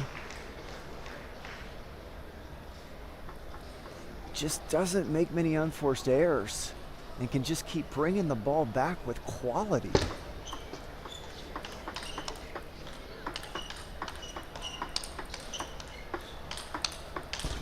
I mean, look at that point. What a great point by both athletes. But look what you got to do to win points on Ja. Now you know why he's reached as high as number 18 in the world. He's right now 28, 29. He's been as high as 18.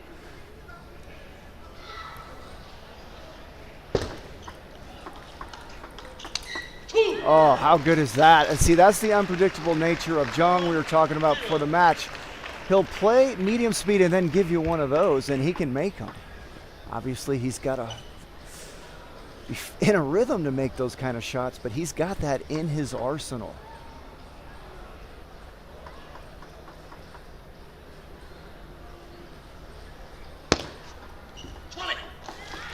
Well, that makes you feel good when you can get Ja to miss one of your serves. He doesn't miss many of them. He's one of the best receivers in the world. He makes the receive game look ridiculously easy, and it's the hardest part of the game. He reads spin so well. So Jung went for another one. He said, hey, let's see if I can do that twice. That wasn't very close. And so now you won't see him do that for a little while. Probably. And that's kind of how these guys think. You miss one or two and then you back off from them for a while. That was a heat check.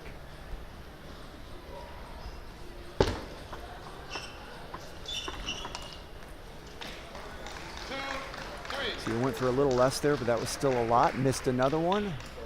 Now he's going to be less likely to do that kind of speed for a little bit. And that's the kind of thinking going on out there. You're trying to always hit the ball as hard as you can without missing it. A famous tennis coach once told that to their student. And that's different for every athlete depending on what you're good at and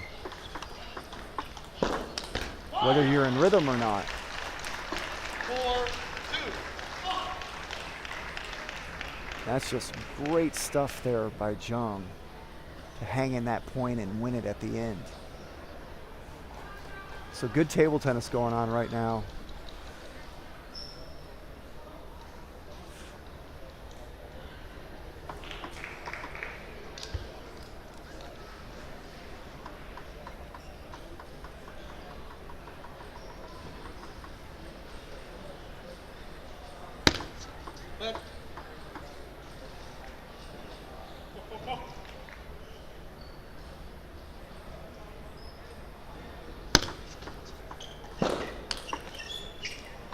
That's so good, and it all started with a great receive. Watch the receive.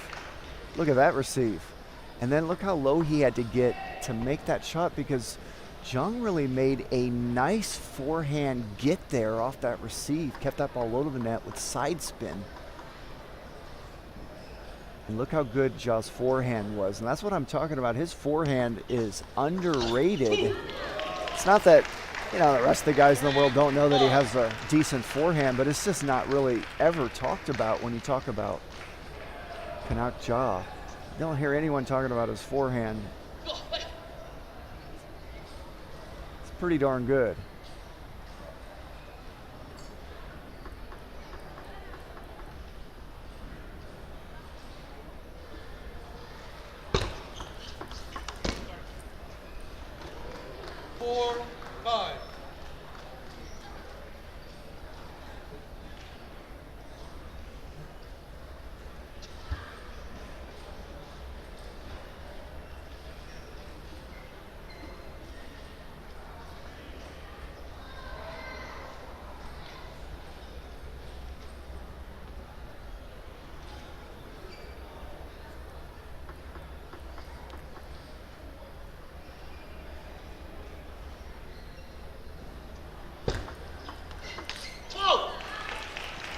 Nice receive and a rare overplay from Ja. Watch the overplay.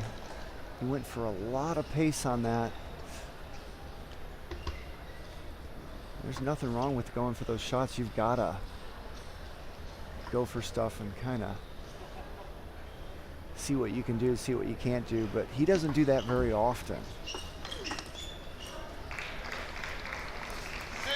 Where someone like Jung, you'll see him blister a lot more on forced airs going for speed than you'll see someone like Ja. So Ja's a very controlled, steady, stay within himself kind of guy.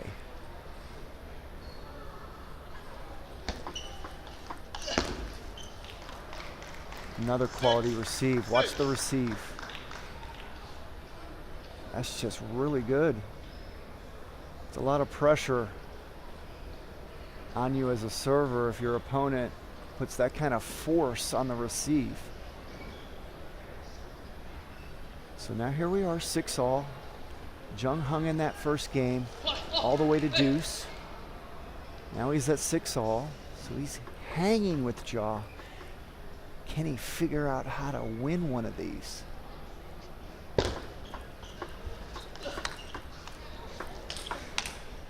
How good was that forehand from Ja? And it all started with a great forehand defensive block right there, and then nice finish.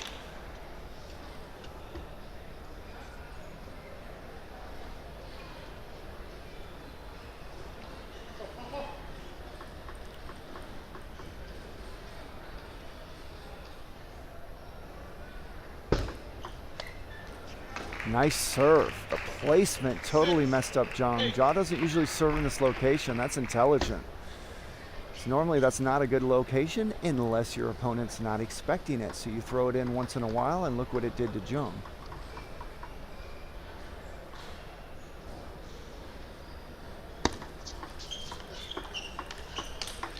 Oh, look at that forehand. So really, Ja putting on a forehand clinic this match. The backhand's been there, but the forehand has been devastating for Jung. Left.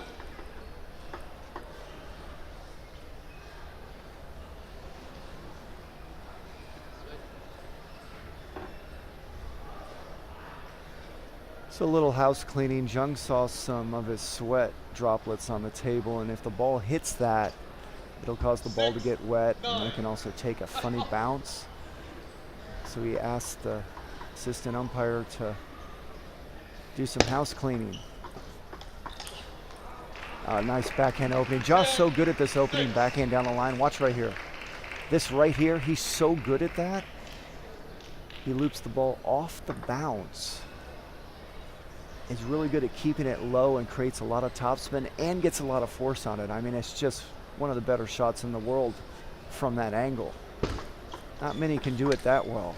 And then watch him go cross court, which is more table and easier than down the line, but look at this pace. So that was just a solid game there by Ja. It was 6-all, and before you know it, boom, Ja runs off 5 in a row, just like that.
Sean to serve. 0-0.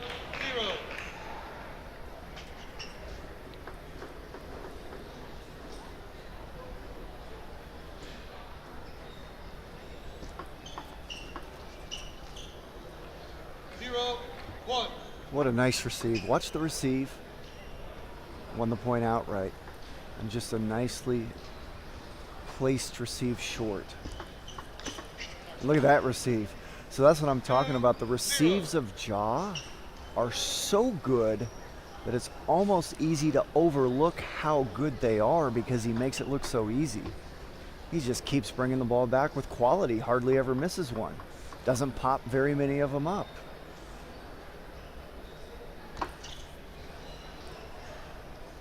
Two, one.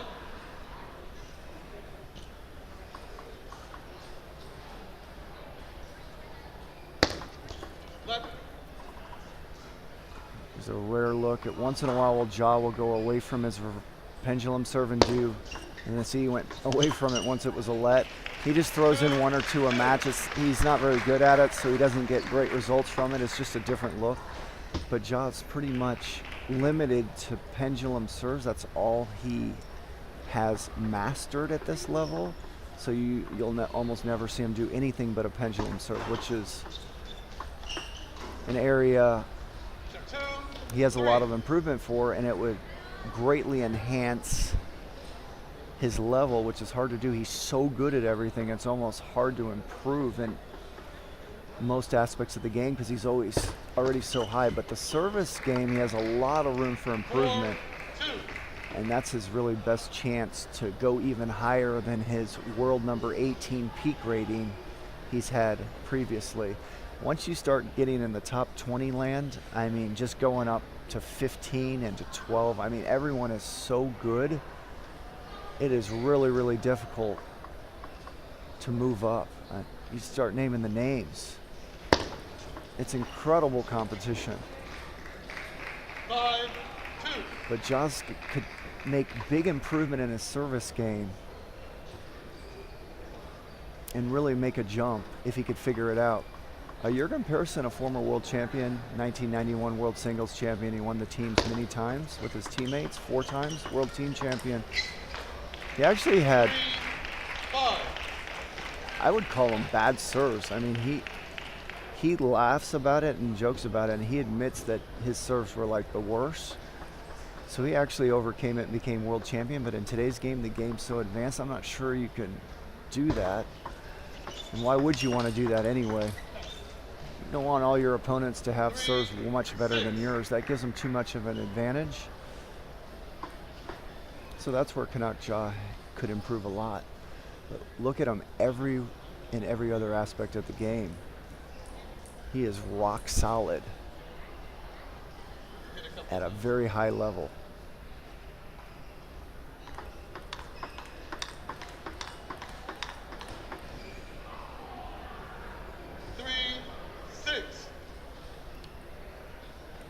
So Ja really starting to lock Jung down, not allowing Jung to get any of his big shots in, making him uncomfortable. See stuff like that. A lot of short rallies now, and that's because Ja right now is dominating the receive in the short game. And his serves are effective enough where Jung's not really able to pressure him on his serves.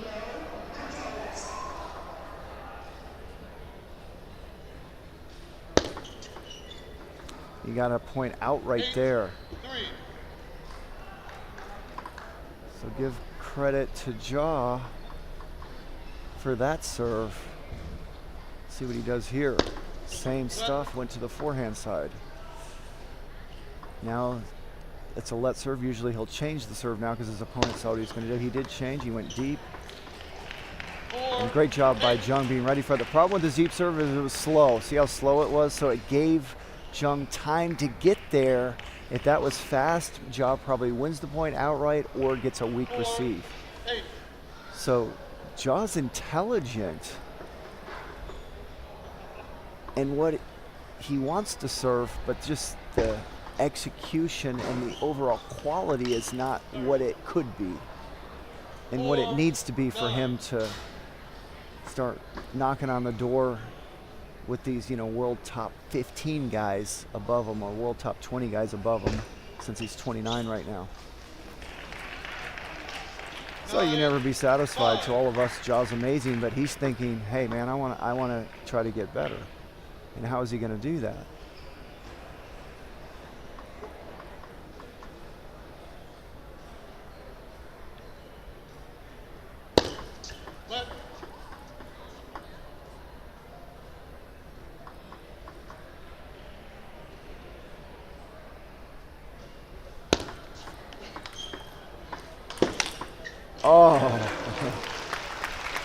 The crowd liked this one, and why wouldn't you when a guy makes that kind of shot?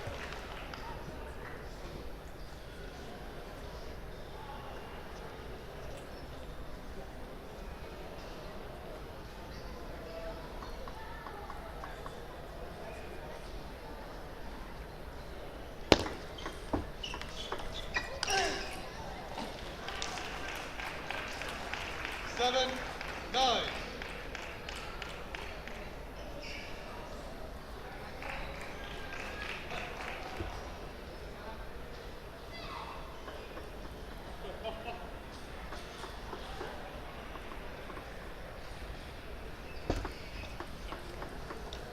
Oh, that's unfortunate for Jong. 10. He's hanging around this game, which is all you can ask for when your opponent's putting this kind of pressure on you, and then that almost ends his chances right there. Almost. Wow. That was a frustration flick after that missed serve. Watch this flick. I mean, you can't hit it harder than that. And that was a pretty low push by Jaw, so that's just almost like I can't believe I just missed my serve whack. 10, 8.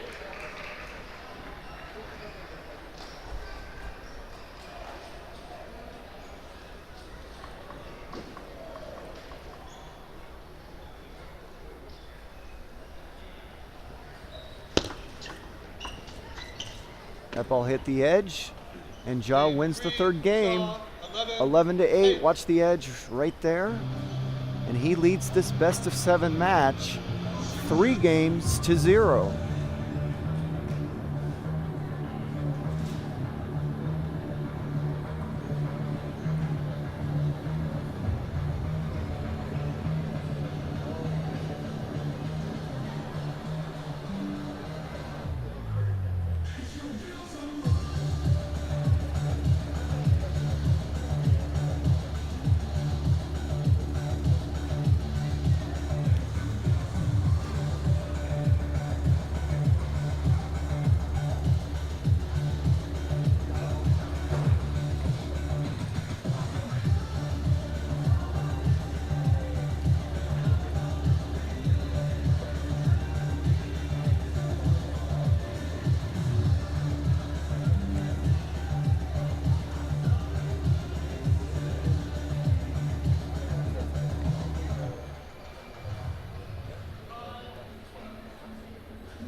So we're about to start the 4th game of this men's singles semifinal best of 7.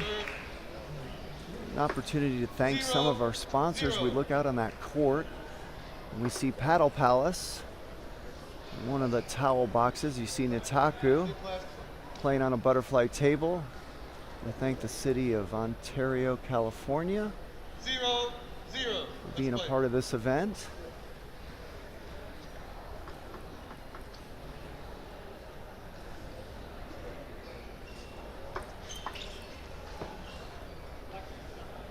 And to go into more specific detail about the court you see, USA Table Tennis has added more LED barriers, which you wouldn't notice unless I brought it up, but they keep upping their game.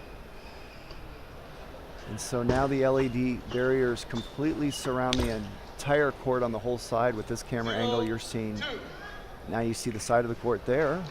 See how those LED barriers go all the way around, and they look beautiful. And for the first time, USATT has the whole court surrounded by them, which I love. 1, 2. There's a camera angle there. You see how the whole court's surrounded by them, and you got a little look at the camera crew behind the camera part you generally don't see.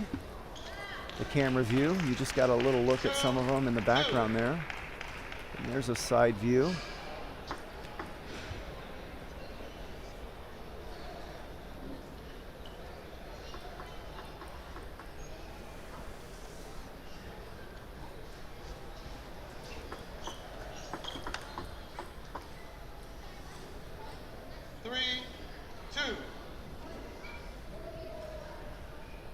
And as time goes on, there's already plans in the work to continue to make that court look better and better.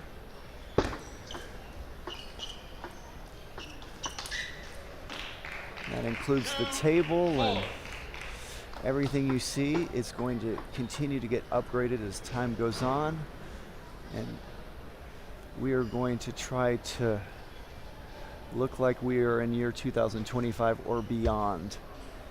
And the way the sport's presented, something World Table Tennis does a great job of, if you've been online and looked at their court presentation and all the lights they have and their setup, there's always room for improvement, but they really look good in the year 2025. And I like to say in the business world, you know, to have a chance to be the part, you have to first look the part.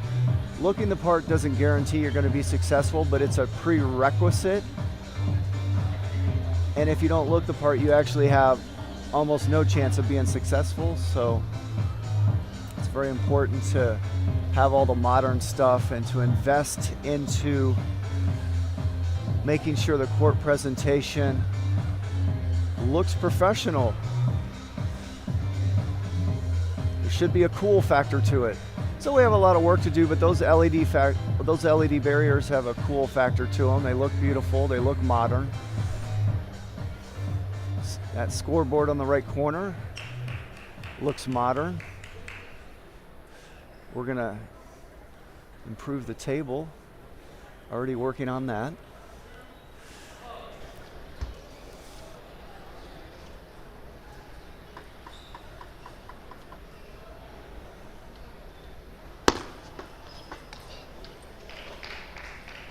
And right now, Ja has come out this fourth game, and see, he's just making it look easy. There's almost no rallies right now because Ja is dominating in the first two shots of almost every rally. Once in a while, Jung gets in a zinger.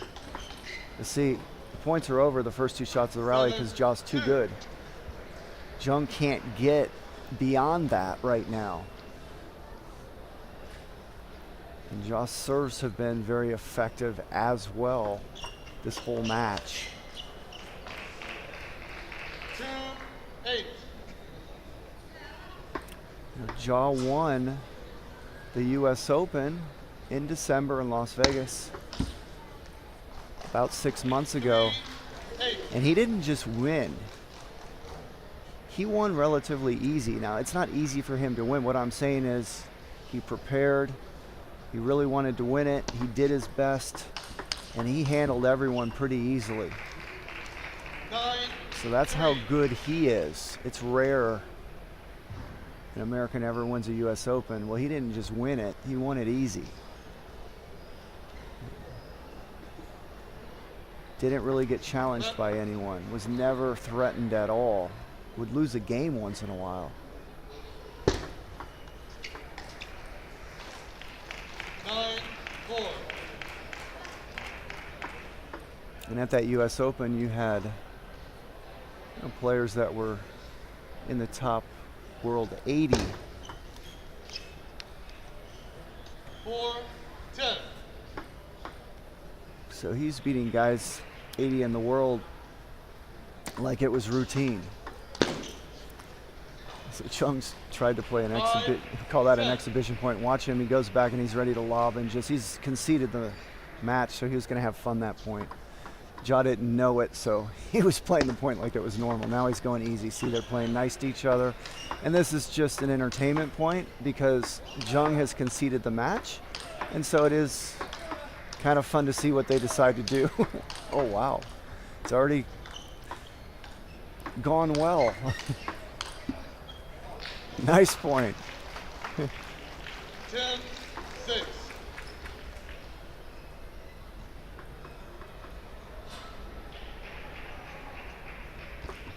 Let.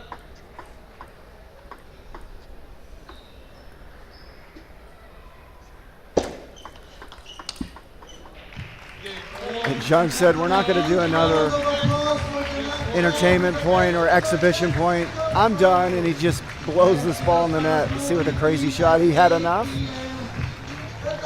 And how good is Kanak Ja? I mean, that's impressive. That first game was deuce. Jong never had a game point, but that was the only time a game was close. The other closest game is there was a 6-all in there. That's as threatened as Ja was to losing a game and was never threatened in the match. So Ja really was in a good rhythm there. That was impressive to run through Jung 4 straight like that. You have to be playing pretty good table tennis if you're Ja.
Ladies and gentlemen, welcome to the 2025 U.S. National Championships in Ontario, California. My name is Jimmy Butler, and it is a pleasure to have all of you with us here today, joining us for this live stream telecast of the second men's singles semifinal. On the far side, in the black shirt, 18-year-old Nandan Naresh. First game, Naresh to serve, 0-0. He currently has a USATT rating of 2571. He has been as high as about 2700. So actually that is a very low rating for him. He's definitely better than that, so he must have just had a bad tournament somewhere, which can bring you down unrealistically sometimes more than you really are. So he's a 2650 plus player at the very least, pretty much at all times. He can play 2700 when he's feeling it.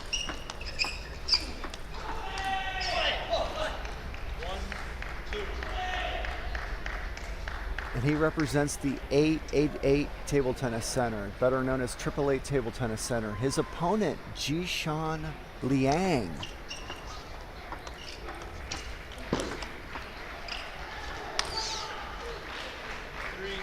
Liang is 33 years old.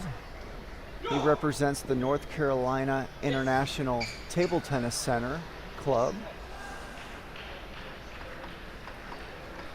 And he currently has a USATT rating of 2763. So there's almost 200-point difference in their USATT ratings, but I can tell you that's not accurate. Naresh is unusually low for whatever reason right now, and these guys are no different than 100 points maximum apart. 2-4.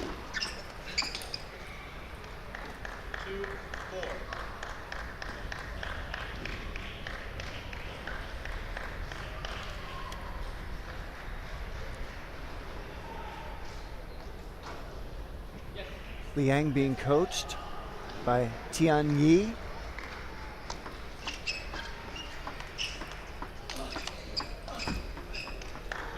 And there is no one sitting in the coaching box for Nandan Naresh that I can see unless someone magically appears.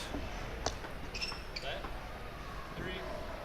But generally, if you don't see anyone, you won't see anyone because you have to declare who your coach is before the matches. The umpires ask you, and you say you don't have one. That means you can't have one the whole match.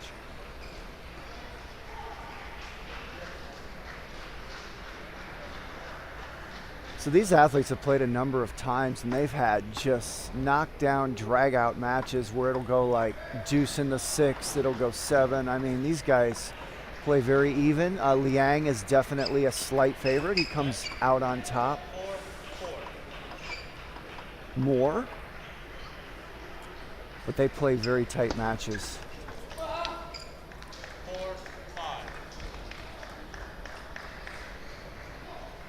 Naresh can be more erratic than you want him to be. And that's something we all try to learn through our teenage years and into our early youth. Generally, you don't understand those kind of things when you're really young. When to back off because you're not feeling it, when to go for it because you are feeling it, and just kind of how to manage the overall match.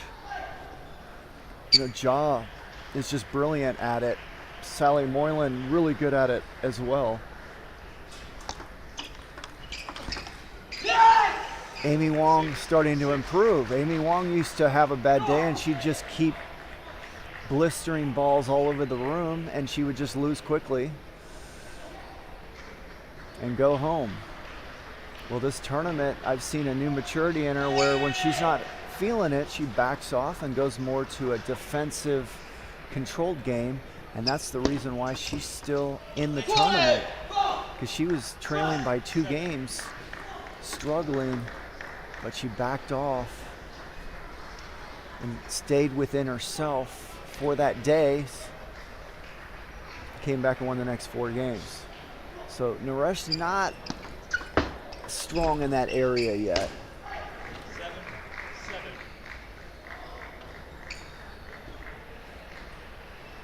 7-7. I love that opening by Naresh. Don't always need to go for too much. Kanak says that he doesn't like to take risk the first 2 shots of a rally. So I like to repeat that to people because I think that's a great way of explaining it. It's simple to understand. 8-7. Try to get into each rally and build the point, because you'll win a lot of points early in the rally by just being stable there. 8-8.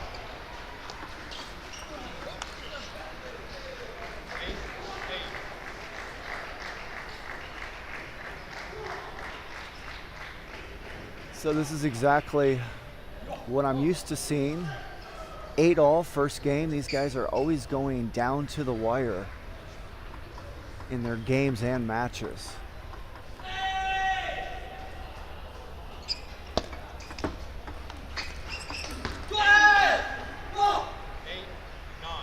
And that was an unfortunate opportunity lost there by Naresh. He had what he wanted, but he mistimed that, hooked the ball. And so you could argue he went for too much. Anytime you miss and you go for speed, you have to ask yourself, if I would have played it not as fast, would I have made it? Probably would have. 10-8. And that's good stuff by Liang, retrieving all those balls. Naresh put some good pressure on him, and he met the challenge.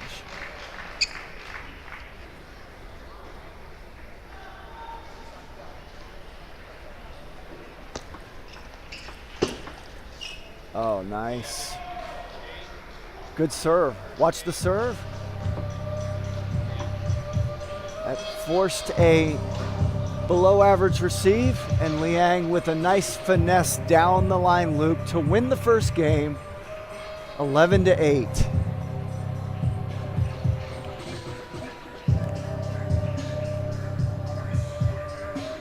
Okay, so Naresh does have a coach.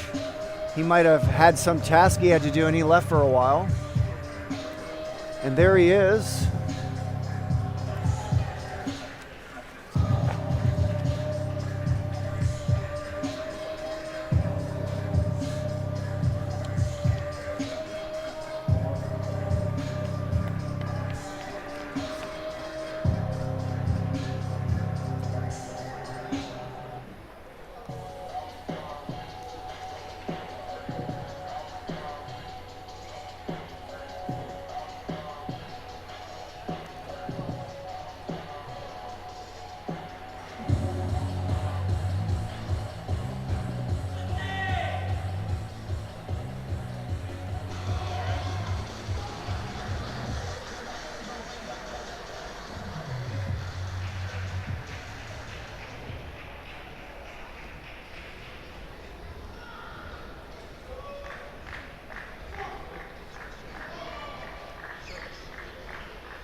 Second game.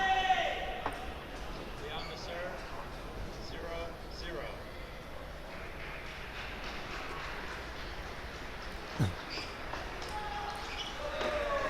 So we start the second game. For anyone that just joined us, welcome to the men's singles semifinal of this 2025 U.S. Nationals. One little tidbit of information. Generally, the men's and singles matches would all finish. The semis and finals would always be played a day before the last day of the tournament. So always towards the end. Well, in this tournament, we're on day 4, and they're going to be over after this, and there's still going to be 3 days left. And the reason is there's a World Table Tennis Smash, big international competition happening in Las Vegas right after this tournament.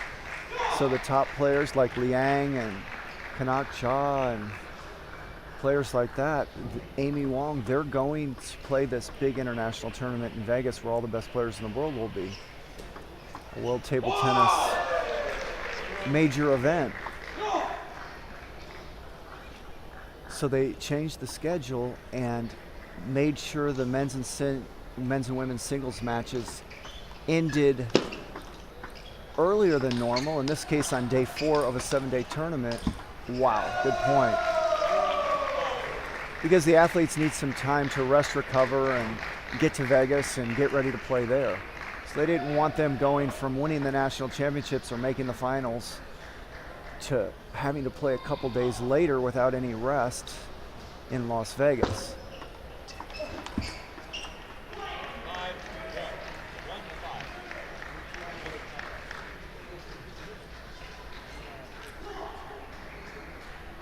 So great start by Naresh this second game.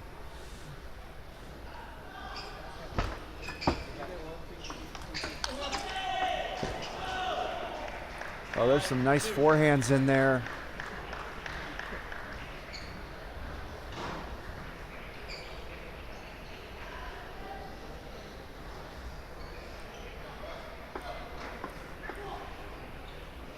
So I just saw Naresh's coach tell him to work the wide forehand of Liang.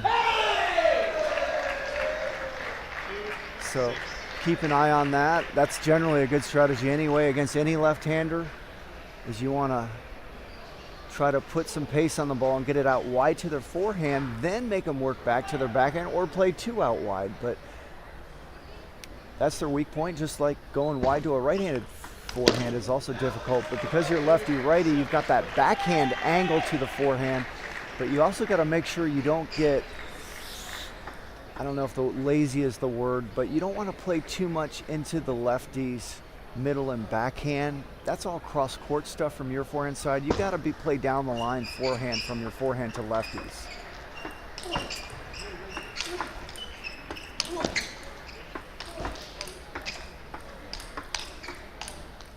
What a great rally.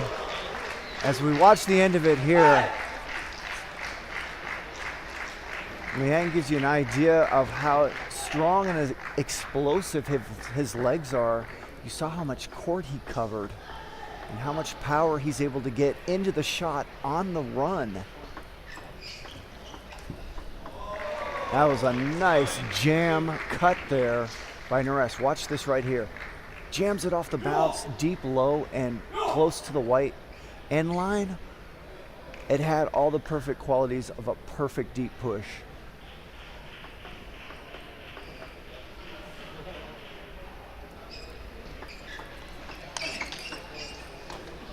Now that's something Liang's been working on. You almost never see him do this. He never did it before. Watch this power. I mean, that was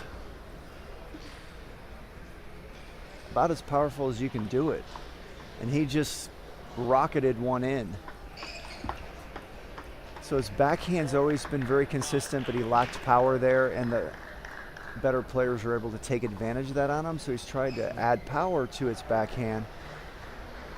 And he has made improvement there. It's usually something where you just slowly integrate it into your game. This is very difficult to play with power. And he's starting to throw in a couple heaters from his backhand from time to time. And overall, he has gained a little power on his backhand compared to before. There's a powerful one there. I mean, that's impressive. To lay into a serve like that. It's also a 10-4 shot, so he won't do that when it's 6-all or 8-all or whatever. So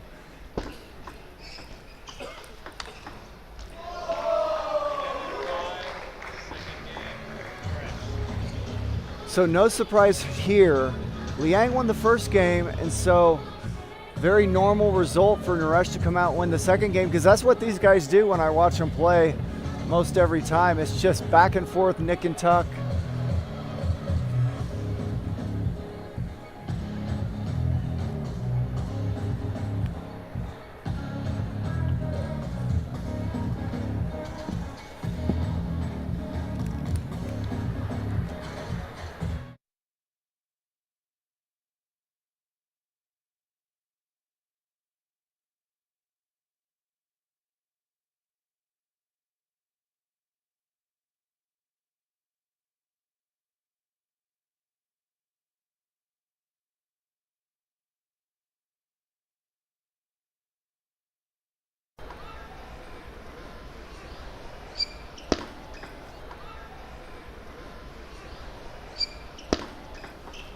Down the line is winning table tennis, not cross-court table tennis. Here's why. Down the line is winning table tennis, not cross-court table tennis. Here's why. See, that wide forehand of Liang is vulnerable. We are all vulnerable down the line there. And when you're playing the opposite-handed person, he has more angles to get you there. And so that's why you want to look for as many opportunities as you can to work that wide forehand of your opponent. So Liang's doing the same thing to Naresh, trying to work his wide forehand.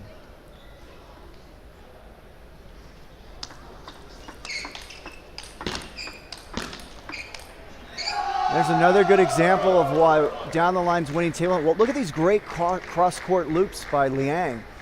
The problem is it's easier to block a cross-court loop than it is a down the line loop. And look at the great defense of Naresh when you play them cross-court like that. You can see how a placement's so important. These guys are so good. If you're not placing stuff with accuracy, they bring the ball back.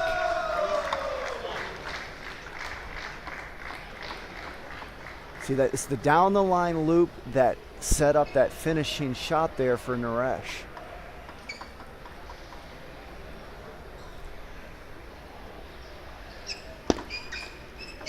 Great serve.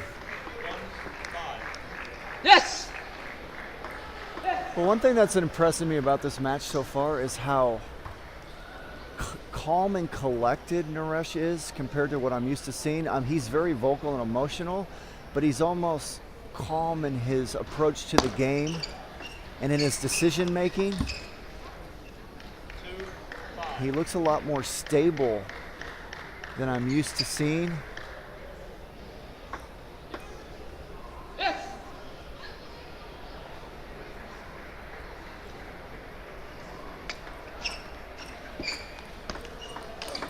See, that's just intelligent.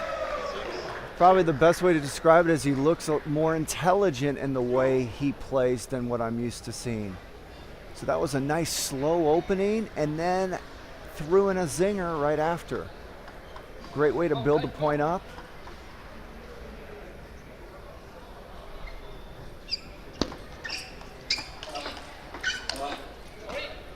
That ball hit the edge. So there's two down the line loops. Watch this, down the line, and then this, down the line. So down the line has less table than cross court, less room to deal with. So that's what makes it harder, is you have less table to deal with. So it's higher risk to play down the line, but that's winning table tennis.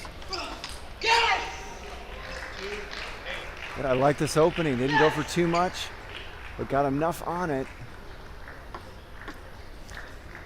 Stayed within himself. How hard should you hit the ball? As hard as you can without missing, a famous tennis coach once told a student. So you got to find what that is. See, there's a nice forehand, working the wide forehand of Naresh right here. See how they're both working each other's wide forehands when the opportunity's there. Set. 3-8.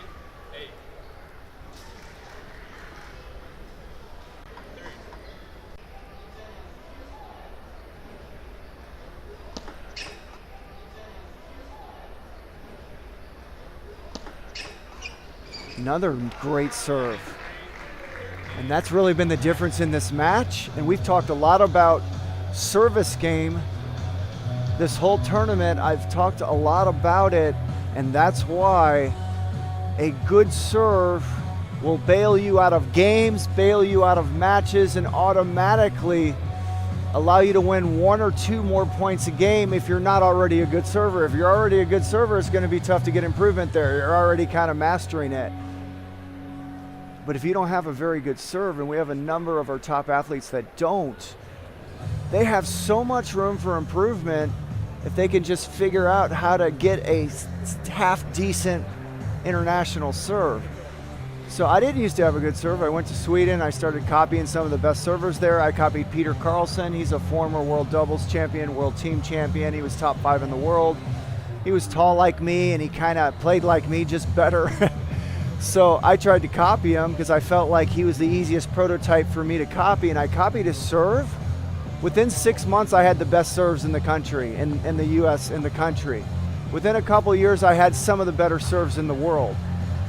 And I'm talking the best Chinese, the best Swedish players, they would have problems with my serve. Now, they were better than me than almost all other aspects, except for my backhand flat hit. I could beat anyone on that. But my serves gave them all problems. And I can tell you from experience that they were giving me 2 to 3 points free a game just because they would blow my serve all over the room. If you give me a 3-point lead, I'm a lot tougher than if you play me 0-0 and you're not missing my serve. So the athletes that don't have good serves don't get many free points off their serve.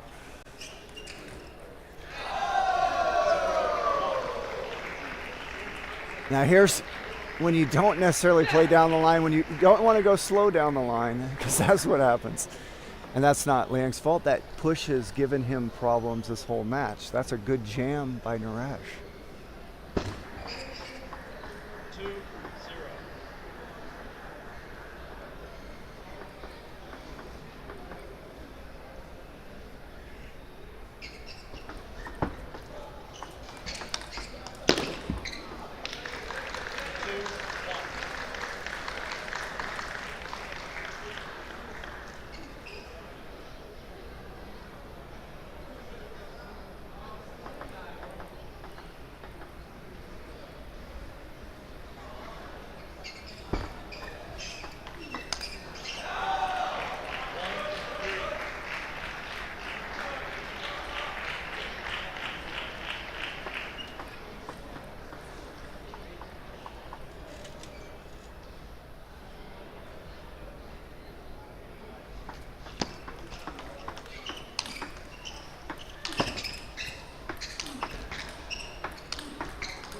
Great rally. Let's watch it again. Look at the power these guys are playing with.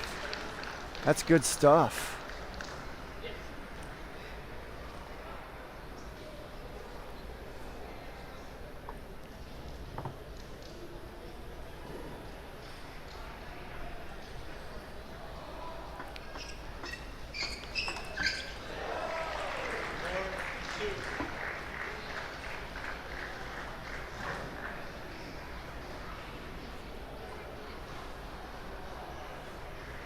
Naresh is in a great zone right now mentally. I'm more impressed with that than the fact that he's playing well physically, because his mental game has always had a lot of room for improvement.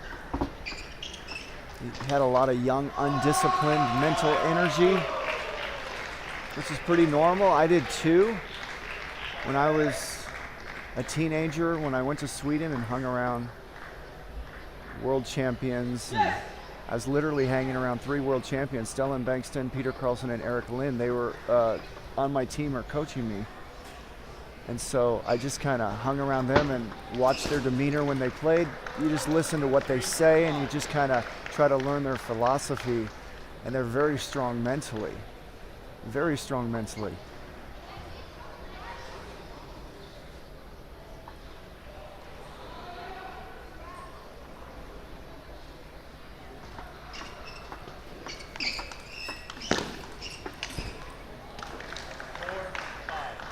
Hey, why not? You got to do a heat check sometimes. Here's a heat check by Naresh.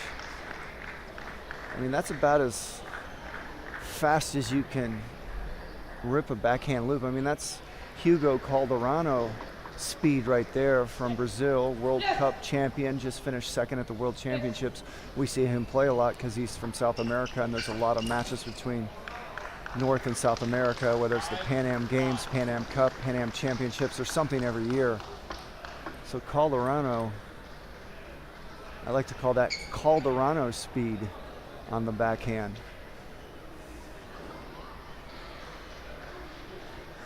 And he, you know, he's a world top 5 player in the rankings as of now.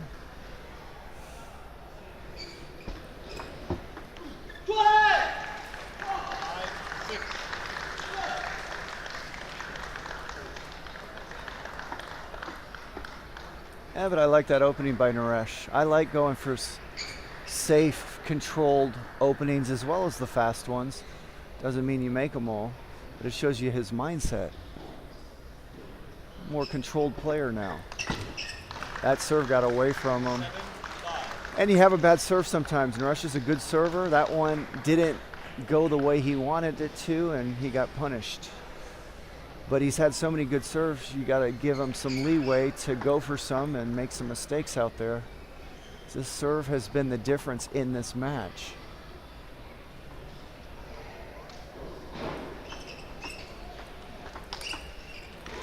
Oh, that's just too good. Yeah, Naresh is like, hey, that's too good.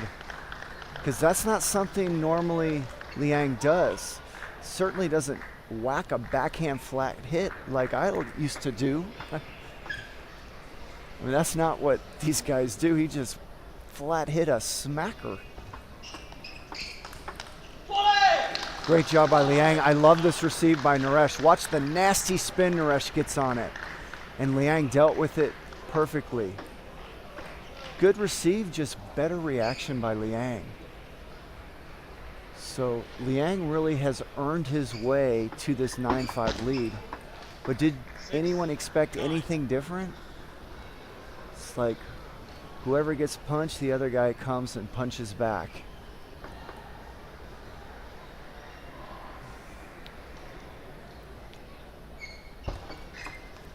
Nice serve. Wow, how good is that from Liang? I mean, look at that get. And then he just stays in the point, and then a nice forehand. That was nicely done.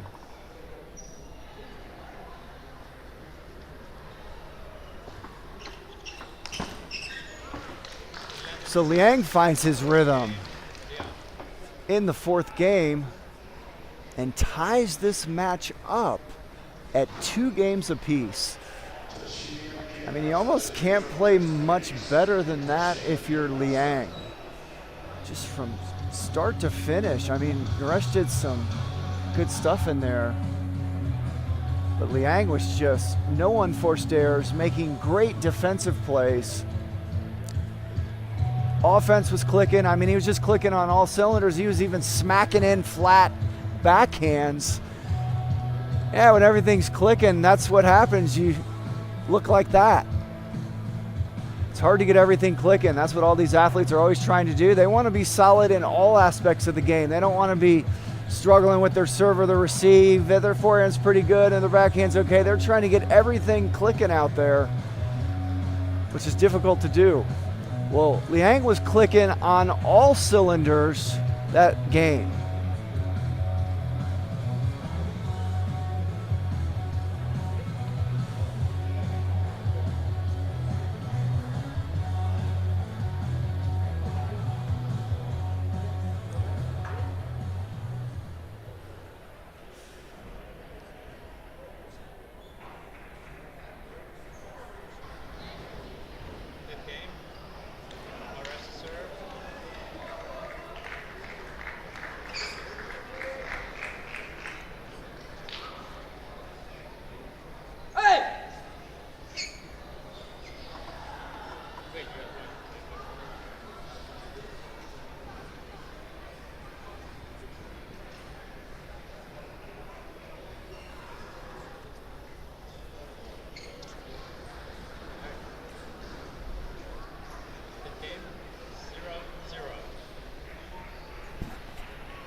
So now we're at the point of the match where you're starting to hear the emotions get more vocal of the players. You notice how Liang is very vocal after he wins every point, even though it's the very beginning of the game. Sometimes you get vocal out there and you feel like it's helping you or pumping you up, or you feel like it's part of your rhythm and you're in, so you want to keep doing it. You don't want to change anything when you're in a good rhythm, so Liang can be a vocal guy. And now you got some, you see here in the rush, so that's where we're at in the match. It's winning time.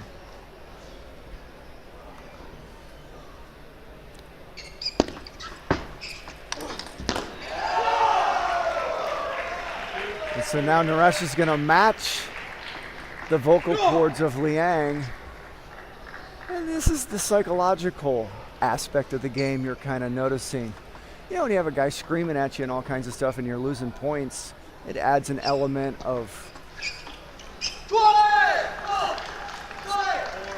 It adds an element you got to deal with, because at the end of the day, you're trying to stay positive and keep your mind focused where it needs to be. And everyone has their own philosophy of where their mind needs to be when they're playing the match.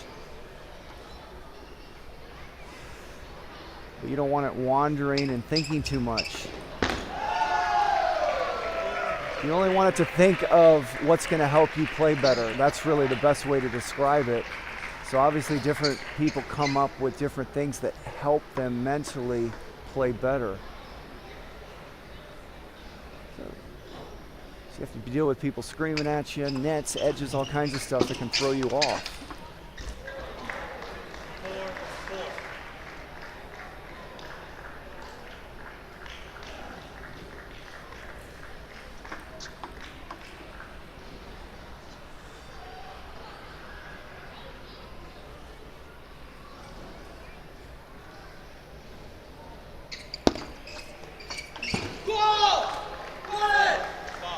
Well, a safe receive, but a great decision because Naresh wasn't expecting it, and you saw him miss that.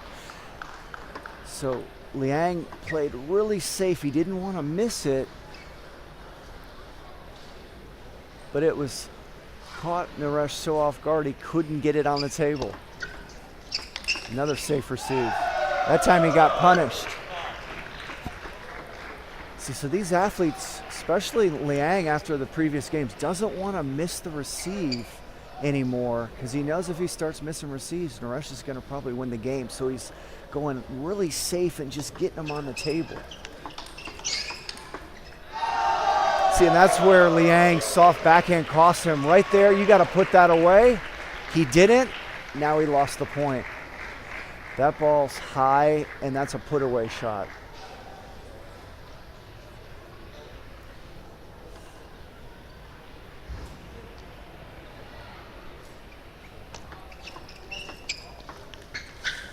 And so, you know, if you put a shot like that against Kanak Jaw, that high ball to his backhand that Liang missed, I mean, Kanak's going to just finish you off almost every time.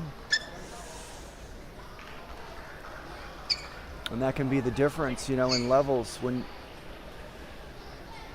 you can't finish those kind of shots, it lets your opponent back in it. And every point is huge. And how many chances do you get to have a ball that high right to you? I mean, that doesn't happen very often in a match. So when you get them, you want to take advantage of them. They're like presents, gifts. You don't see them very often in a match. So it's very painful to miss them. There's a great serve by Naresh. I mean, that ball was loaded. So Liang is not confident right now on his receives. The Naresh serve giving him fits. That's why you saw him play so many safe ones. He's afraid to miss them. Another safe one. Oh, how good is that? Working that wide forehand. Let's watch it again. 3 to the forehand. He got that forehand the widest with the most speed that ended up winning him the point. So you see how he's working that wide forehand of Liang.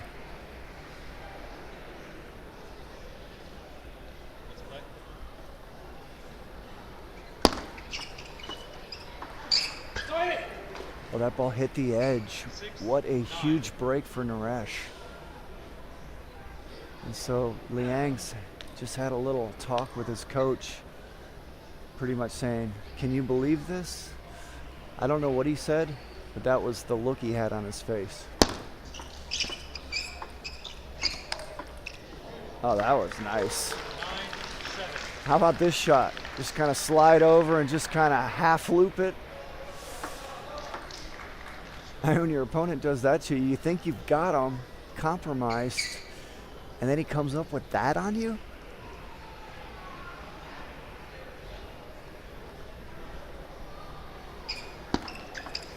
That. 9-7.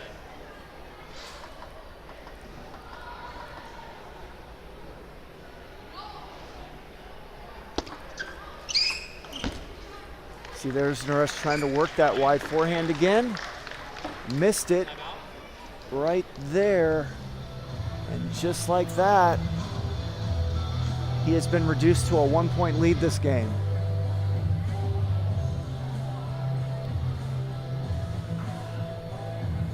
Well, here we have it. This is how these guys always play, and no matter how this match turns out now, they've gone to the wire. And this game's going to the wire no matter what happens in the 7th. They pretty much went the distance everywhere.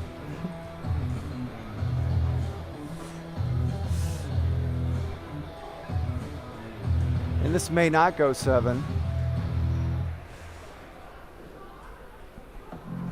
But it's close enough now to where it's just coming down to the very end, no matter what happens.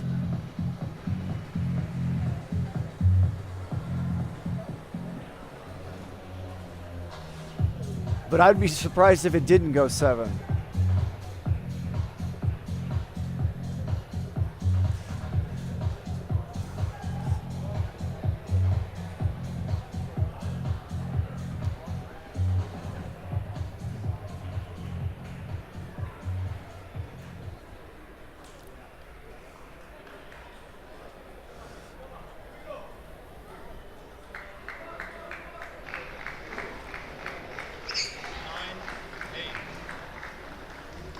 So here we go. At the end of the 5th game, Naresh has got the advantage with the serve.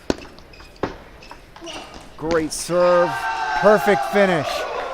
They talked it over in the timeout. He went regular pendulum. He's been going the other direction a lot this match. He came out and went regular pendulum serve.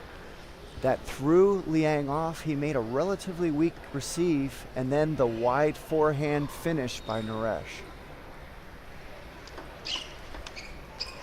And there you have it. Naresh wins the 5th, comes out of the timeout and plays perfect. Great strategy and great execution. Won all of those points early within the first 2 rallies.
Well, we had one game 7 earlier in the women's singles semifinal. Sally Moyland, Irene Yeo.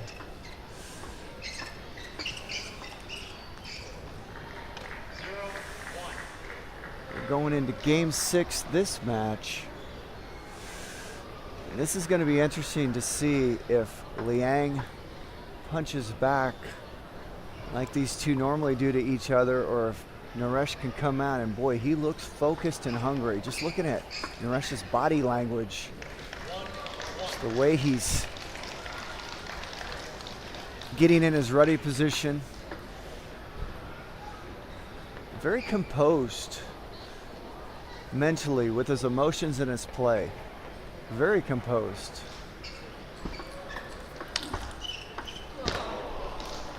Let's watch his reaction. See, after that net, he took it like a champion there. Watch his reaction. He didn't complain. He's not happy about it, but he didn't complain.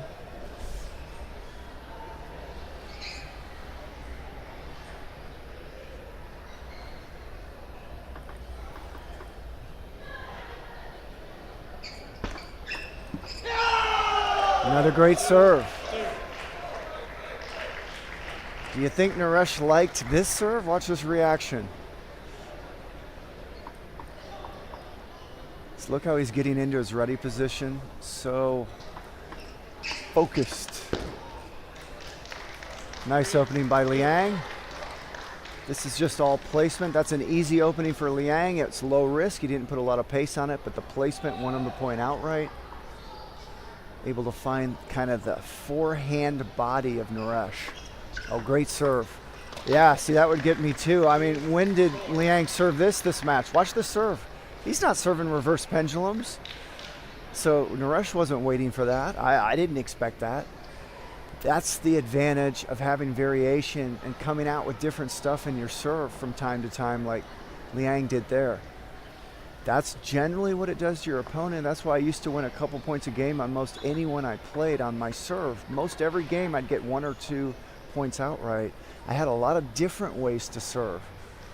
And I'm talking about for my time, that we're talking in the 90s when I was at my peak, the early to mid 90s.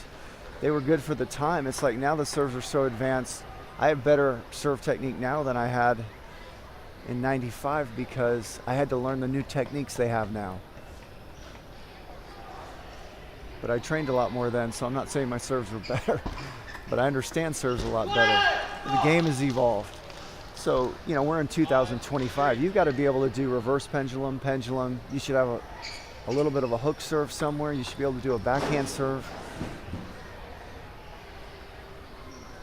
The great servers can do a lot of different serves.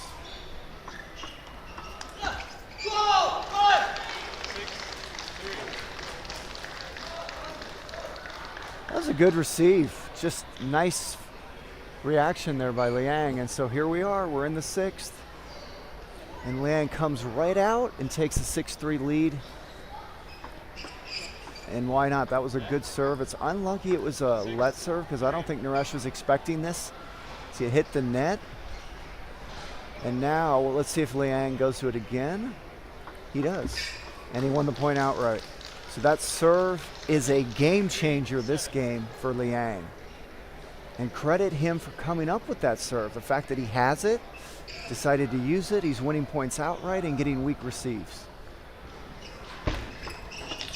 What a serve, better finish. Watch this serve. And then the backhand swat.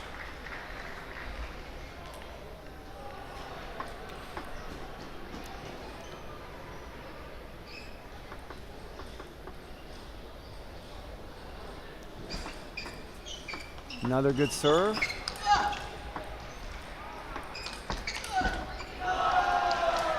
And a nice rally. All started with a good serve. I love, wow, that was a nice looking forehand finish there by Naresh. He got a lot of wrist on that. A lot of waist turn.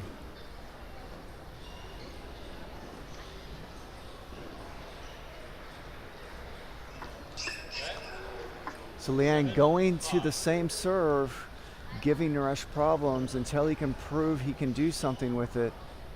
He's going to the reverse pendulum serve. And Naresh, great job, able to break the spell and win a quality point off of the Liang serve, and Liang took a timeout.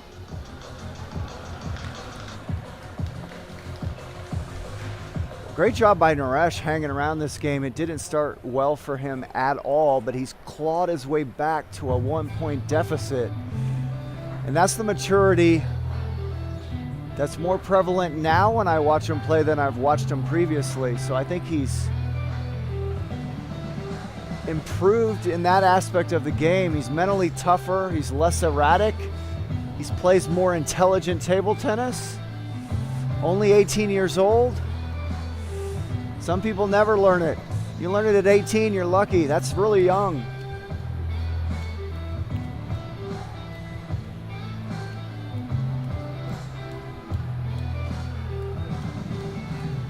He's been around a while. He's been really good since he was 14. He's played a lot of international tournaments. He's got a lot of guys above him teaching him lessons. He's never won a national championship. The competition's incredible right now. I mean, the top seed is 29 in the world. You literally need to be a world top 50 player to even have a chance to win it level-wise, unless, you know, Kanak has one of his worst days, then maybe you could get a win on him. I mean, Kanak almost lost last year. He was down 3-0 to Daryl Sow. He was down 2-1 in a best of 5 to Vlad Seth. And Kanak Jaw was struggling, and those other two guys were playing lights out for their levels. So Kanak can be beat, and he will be beat. It's just a matter of when. But generally speaking, you got to play a world top 50 level to beat him.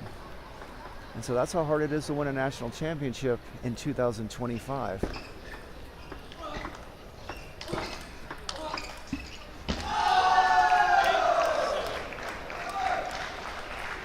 So now Naresh is in the zone. He was down 6-3.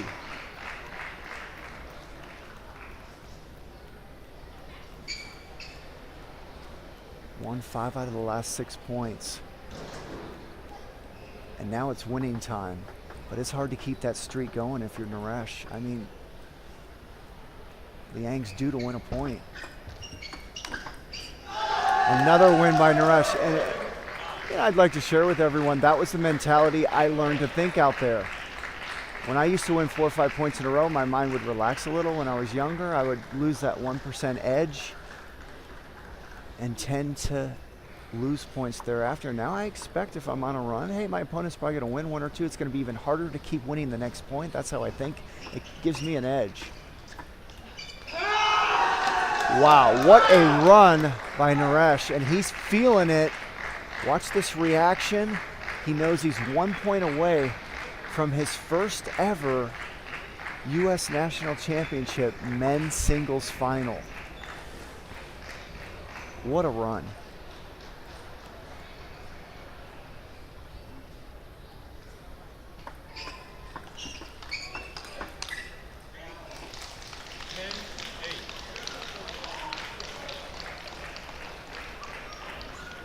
Wow, Naresh saved that net. Really got himself into that rally. Well, what a huge advantage. He's got the serve. And it's hard to imagine you're not going to get at least 1 week receive coming up, because Liang doesn't want to miss this, so he's probably going to do a very safe receive. Let's see what he does.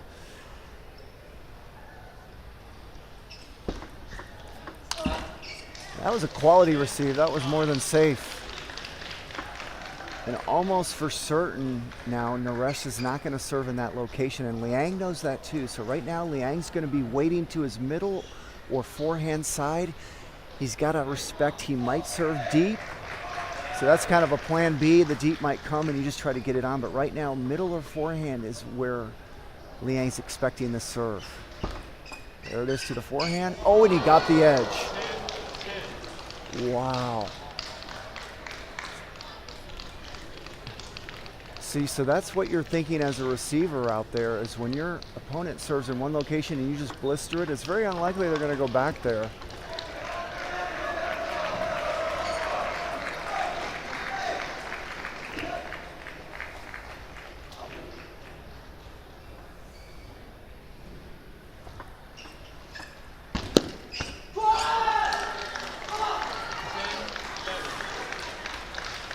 how about the ebbs and flows of this game?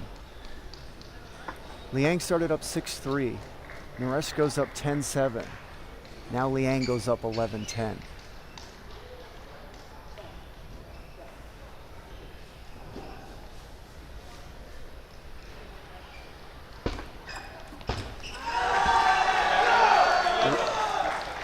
Give credit to Naresh for this serve. The decision to serve right where Liang punished him previously, winning the point outright. And it's the spin that got Liang. Naresh loaded that up with heavy side chop, won the point outright. Another great serve by Naresh.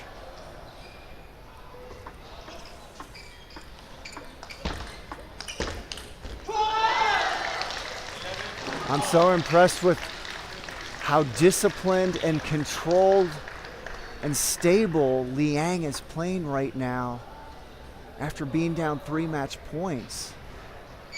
Other than that missed receive, he is just bringing the ball on the table with quality time and again. 11-12.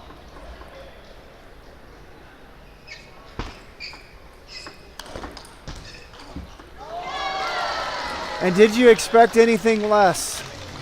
For this match to go 7 games, it's what these guys love to do to each other. But what a save by Jishan Liang. He just fought off 3 match points and lives for another game.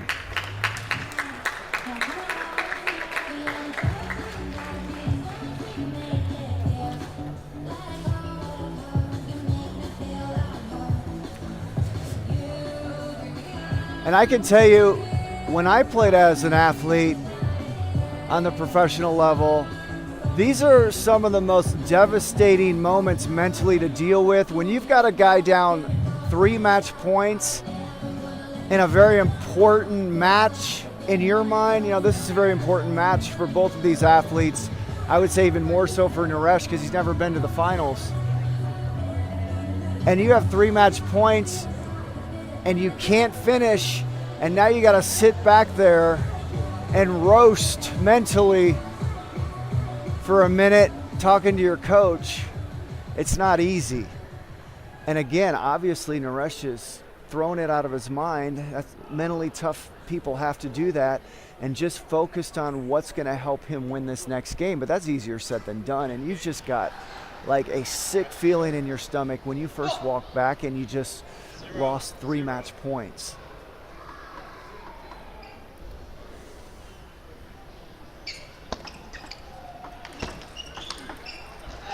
Oh, that backhand was just beautiful. Watch this flick of the wrist right there. The angle was incredible too. Doesn't get better than that.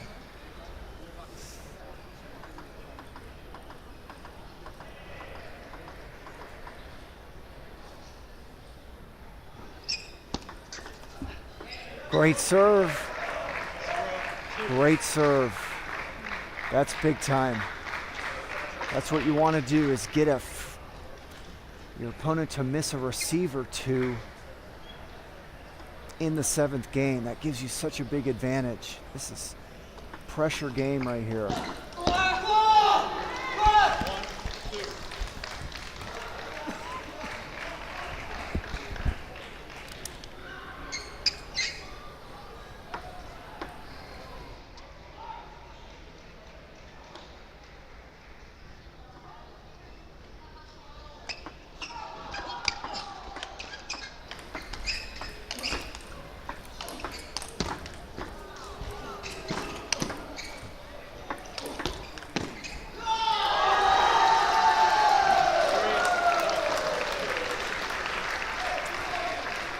And we listened to the crowd. They kind of explained that whole point. All you can do is just look at that and appreciate it.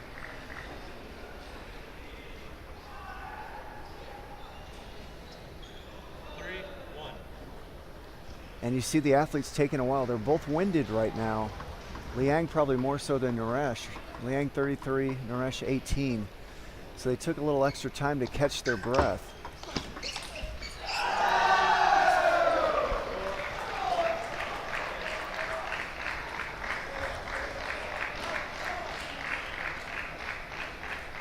Liang looked a little bit slow-footed on that point, like he's a little tired. Remember, they just came off that last point, and he looked a little bit slow. I think that last point fatigued him into that next point.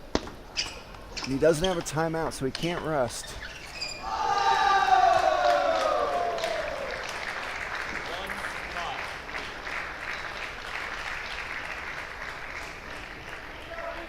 What a start for Naresh.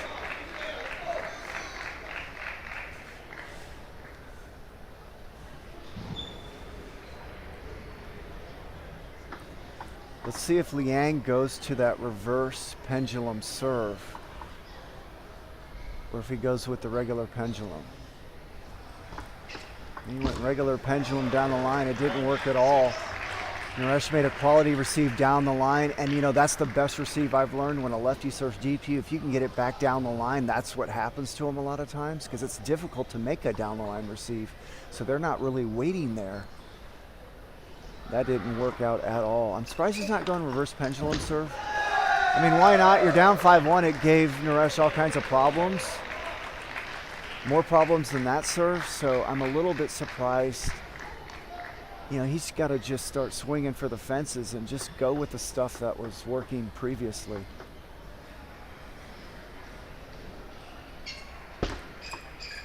Great serve. And you know, this is what happens in game sevens. These guys have been neck and neck this whole match every game, and then you think, oh, game 7, it's going to go 11-9 or it's going to be close. Oh, not necessarily. You have no idea what's going to happen in a game 7.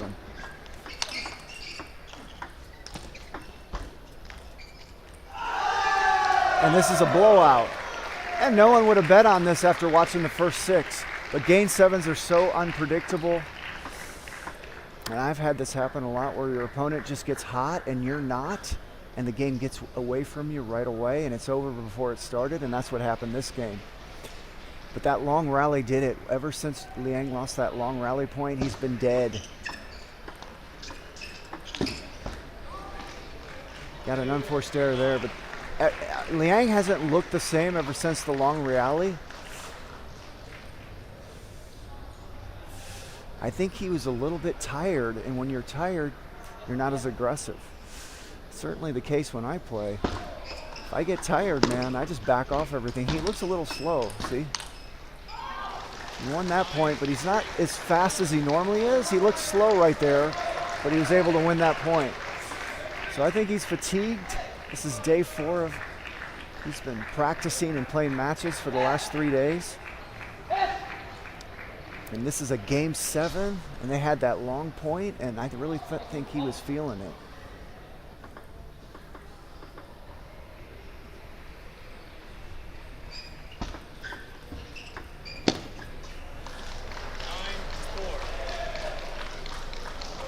But he's not giving up. When I mean giving up, a lot of times these guys will just go for some crazy shots and just lose the game when it gets this out of hand, but he's not doing that. He's giving himself every possible opportunity to win this match.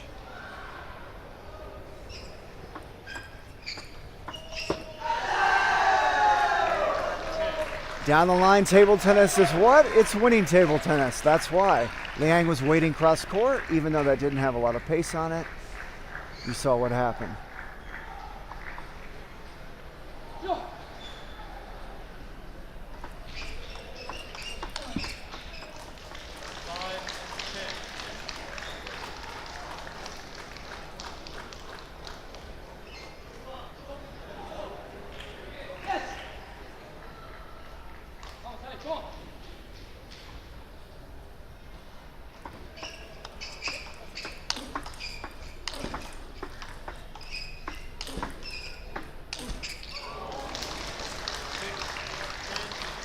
That's what Liang does.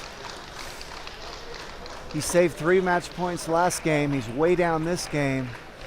You see how he just goes into lockdown control mode and, hey, okay, I'm probably beaten, but I'm not going to give you an unforced error. I'm going to put the ball on the table and try to force you to make a quality shot through me to beat me.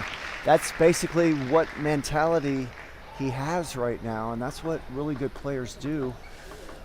We learned that from the other great players because that's what they do.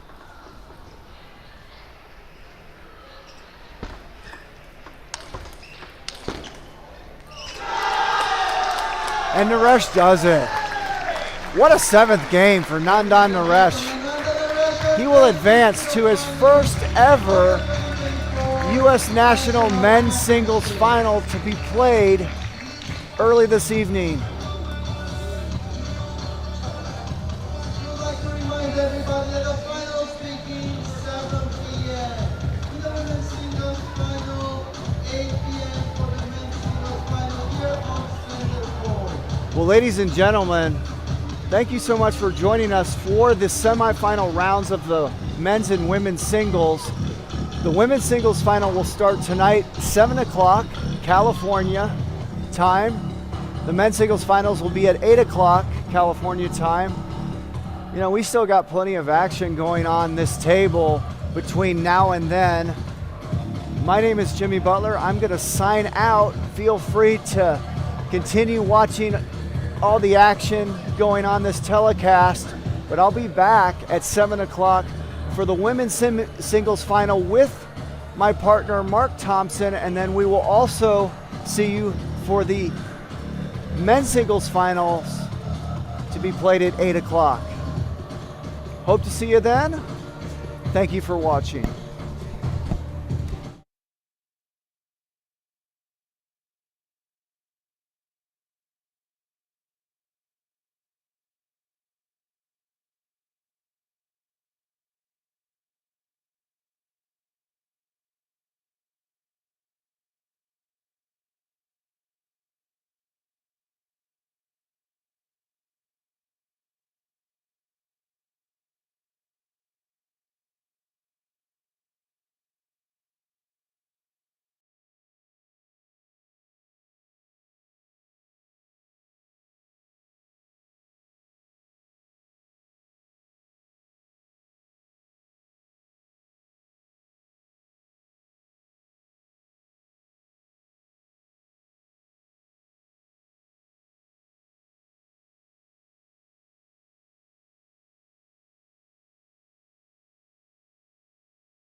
everybody. First game, Nelda Sotosur, Bravo.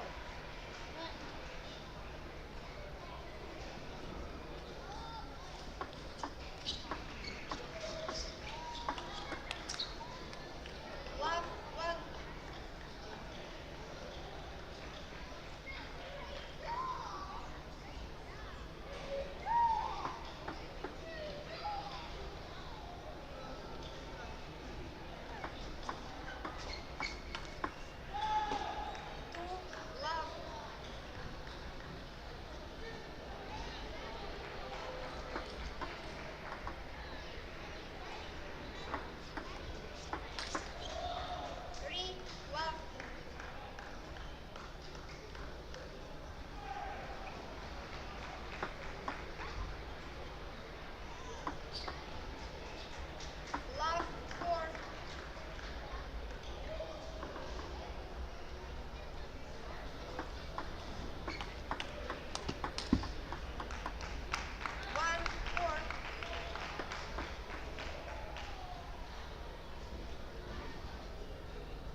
3, 2,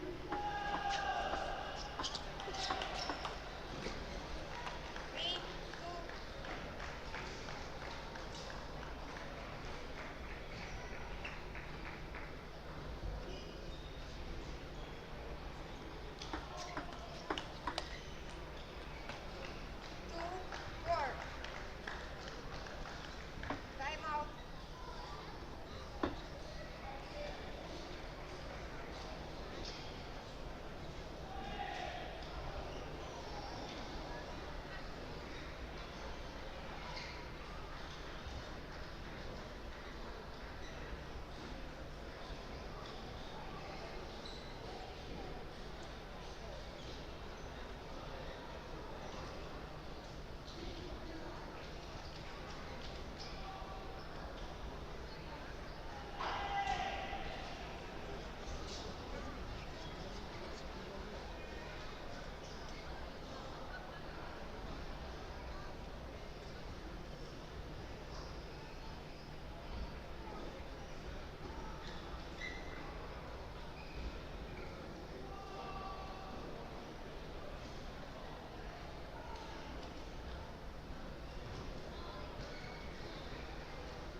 Let him use all he has. Oh, sorry.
Men's over 60 doubles final, best of 5. Team Lee to serve, 0-0. Ah. 1-0.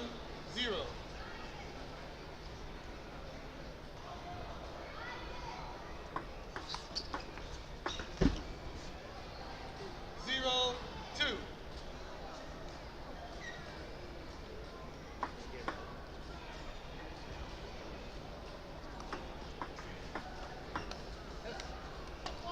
One, 2.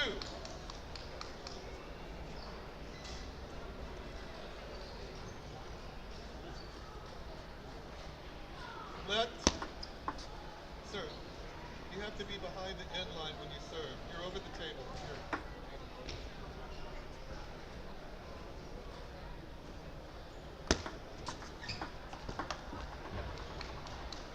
Two, 2.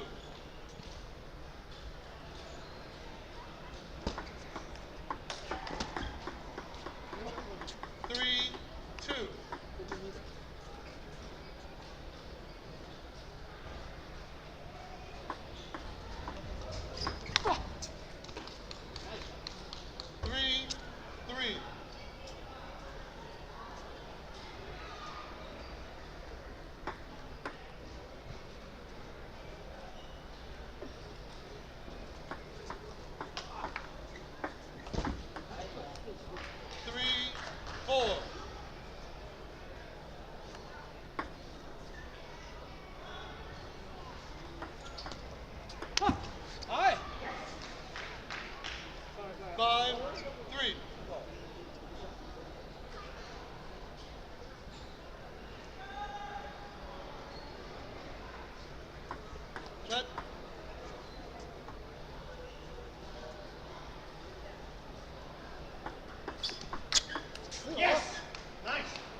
7-9.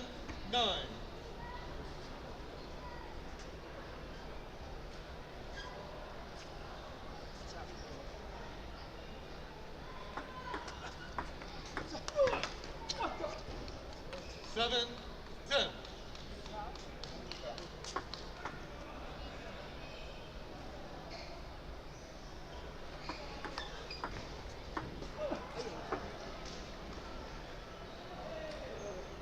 Ten, 8.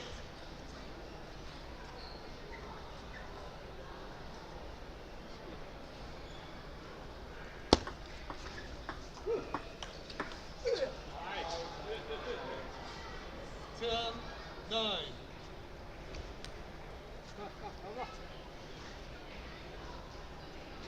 Then ball. 10, 10. The ball's over the table. You have to be behind the end line, please.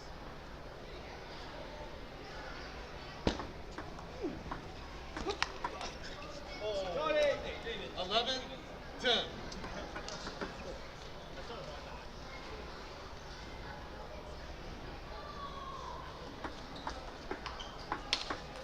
Yes! 11.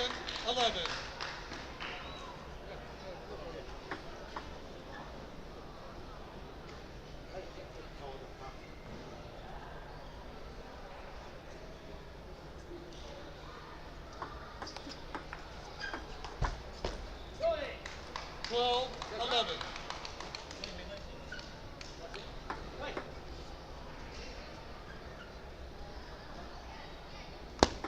Thank you.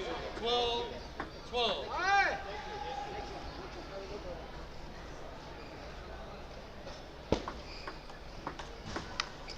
Yes! 12, 13. Okay.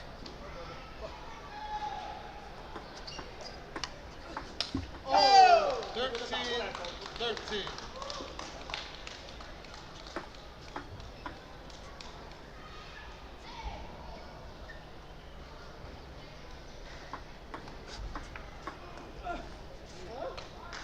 Thirteen, 14.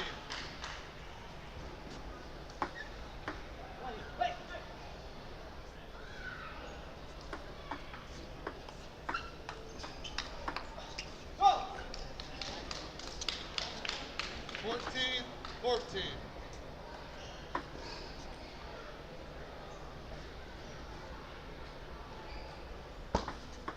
Ay, ay, ay. 14, 15.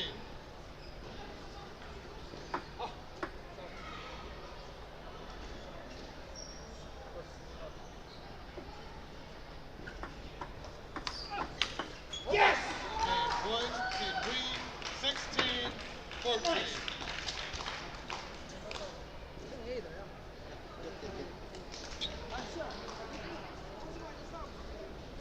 Oh, you sit, you too close to the table.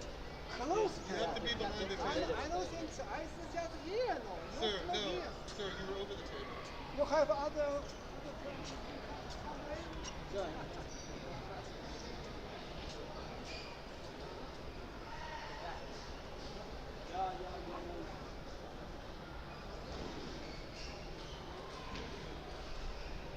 just a little bit, but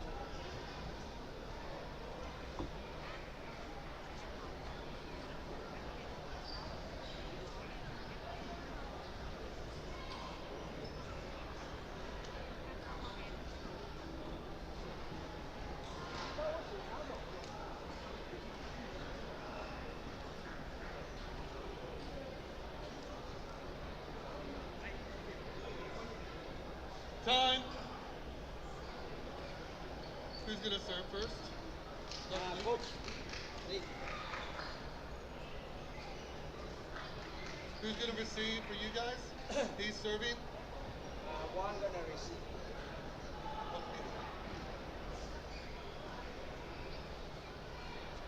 Zero, 0, 0.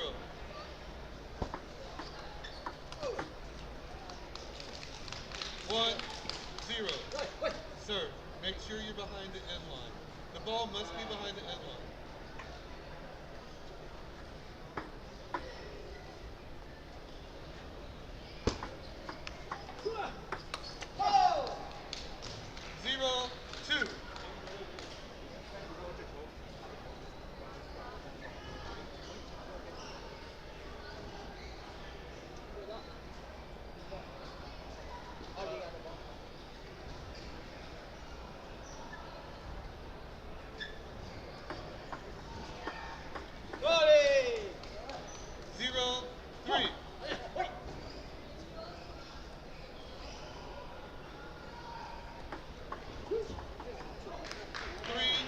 1.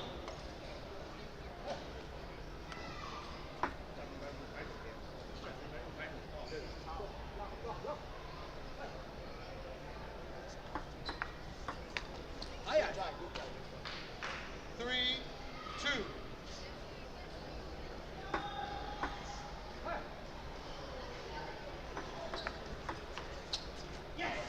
Three, 3. It's this side. It's their side. Oh, I'm sorry. Yeah, I'm sorry.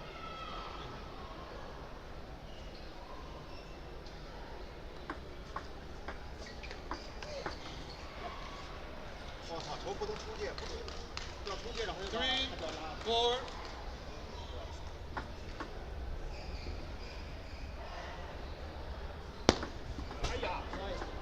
5, 3.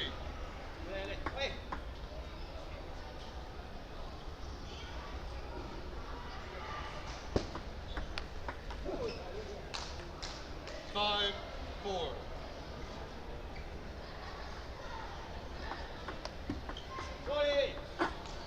4, 6.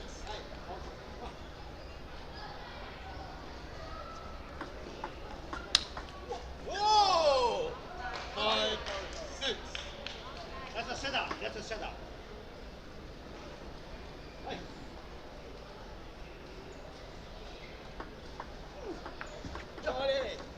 7, 5.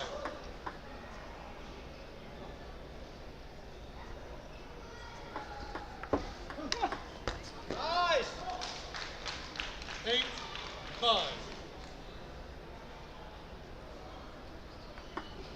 Oh.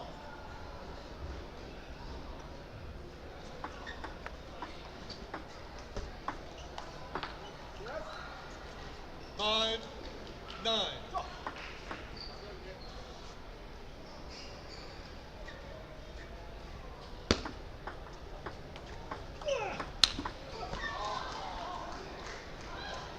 6, Sorry, 9. doctor. No, there's nothing to sorry for.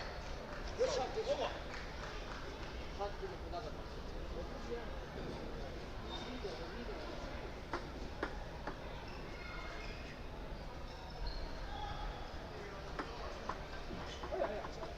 Nine, 7.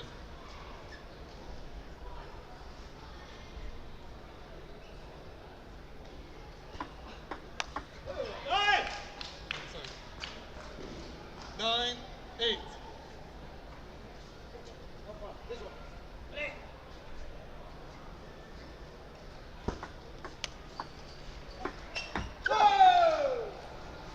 8, 10. Hey! No. Hey!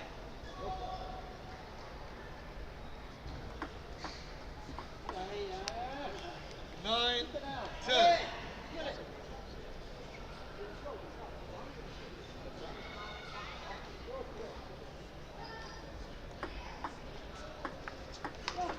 Whoa! Game 2, Team Lee, 11, 9.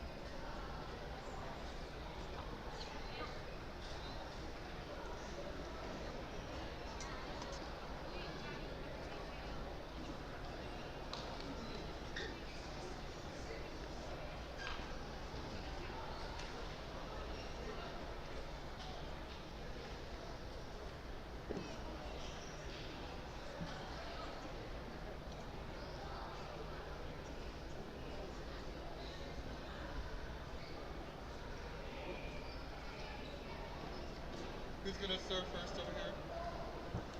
Who's serving first? The first one I served first. You serve to coach.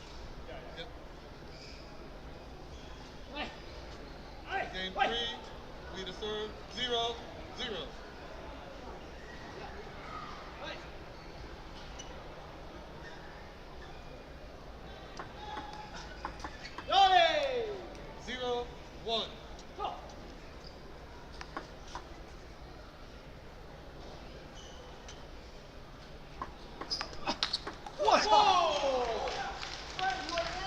1-1.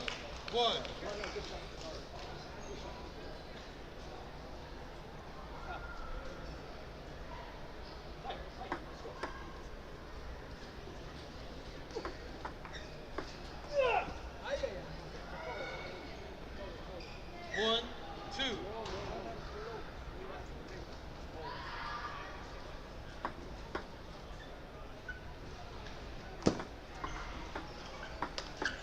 Nice. 3-1.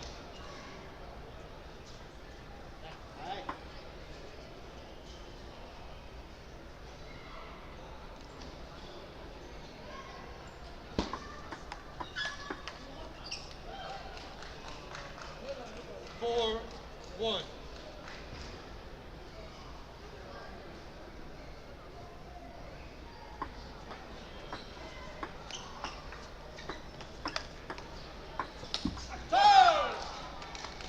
Two, four.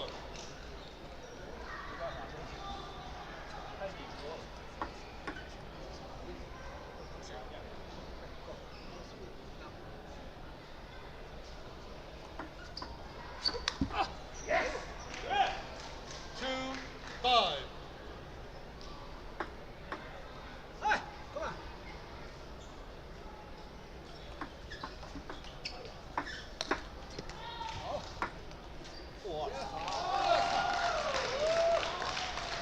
5-3.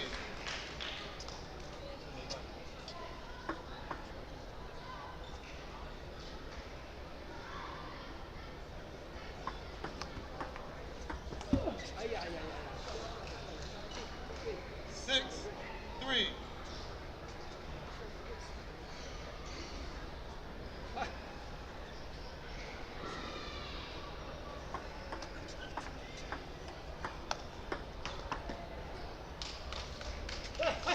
Four, six.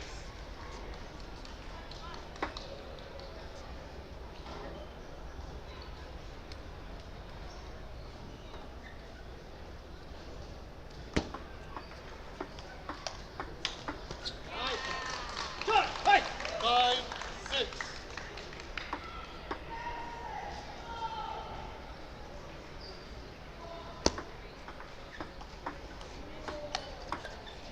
Go.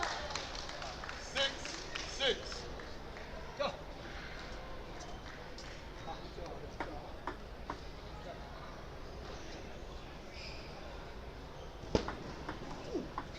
Go. 6-7.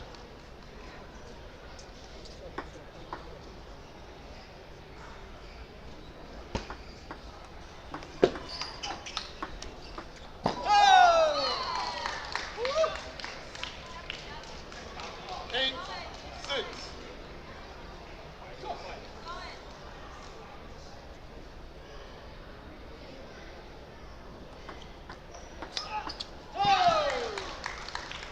9-6.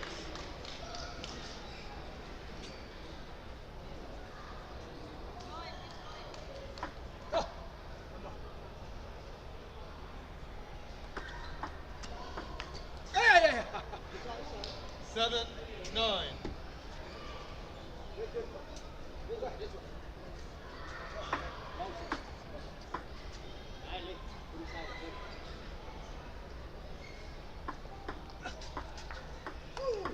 Go. 7-10.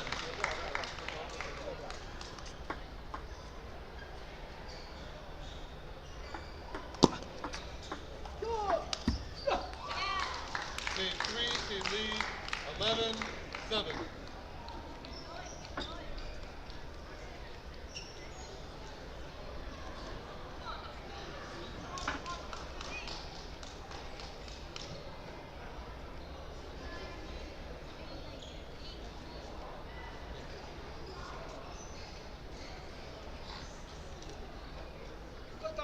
Much better, much better.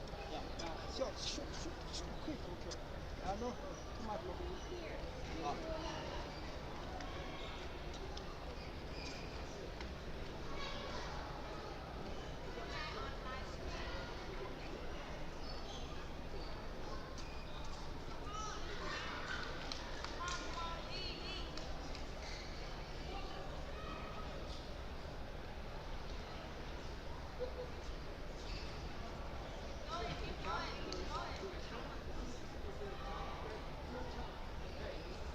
Game 4, team lead to serve. Hold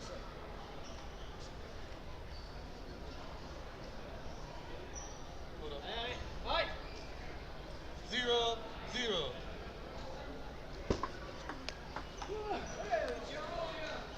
0-1.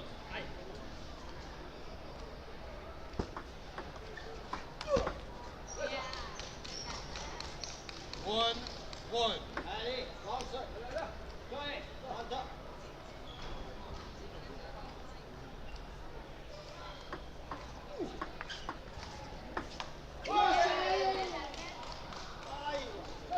1, 2.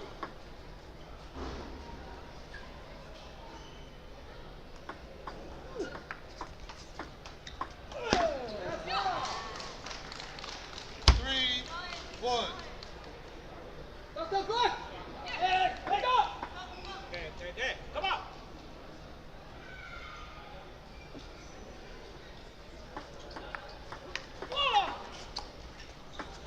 Sorry. 3-2. Come on.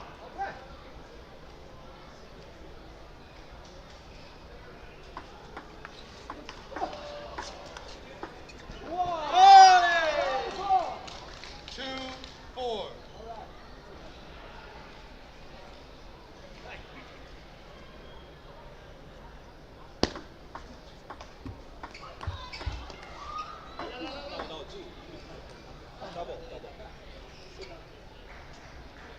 Three, 4.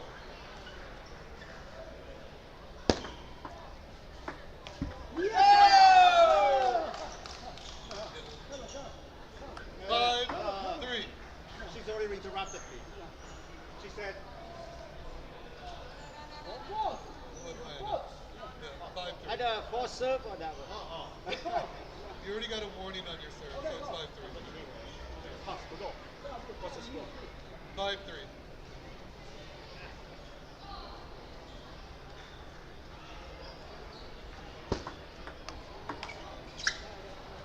Aye. 5-4.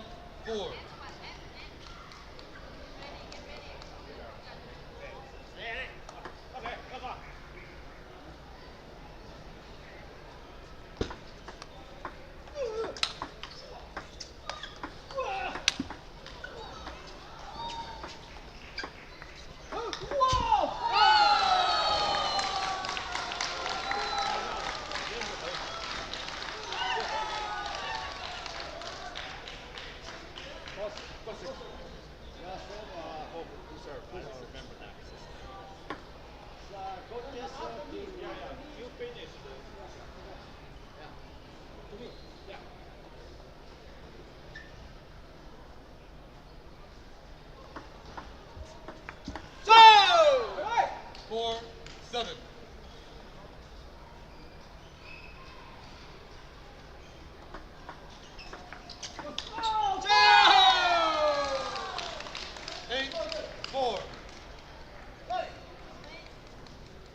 10-9.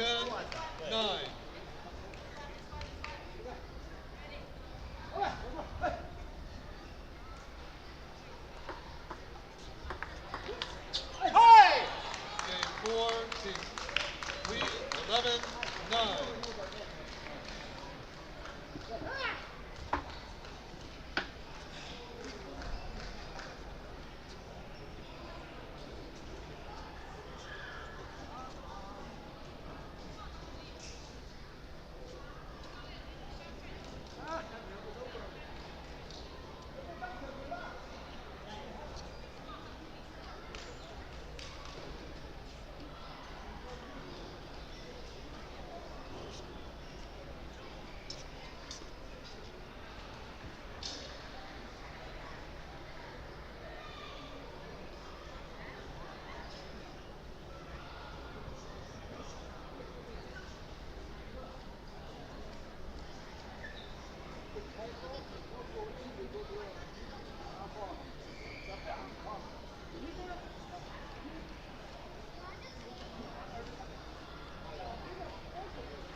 Time.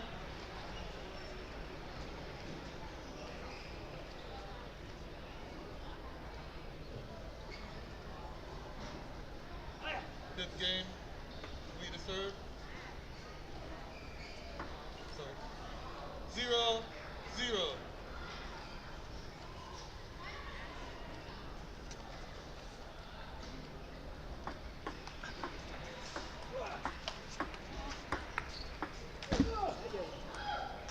One, zero.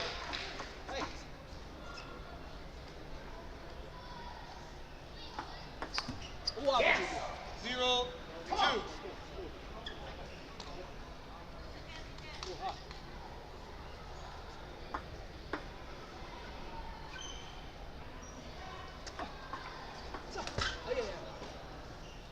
Zero, three.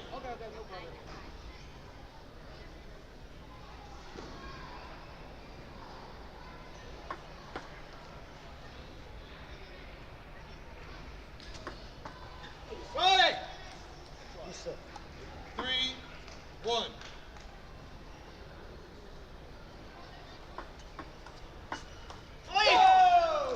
Three, two.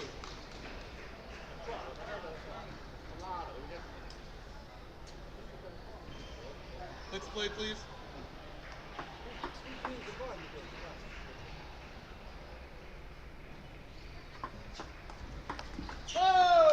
Three, three.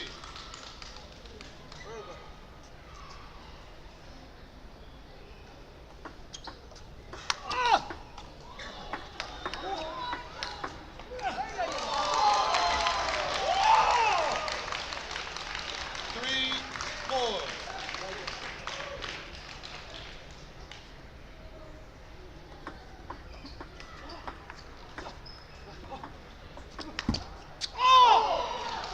Five, three.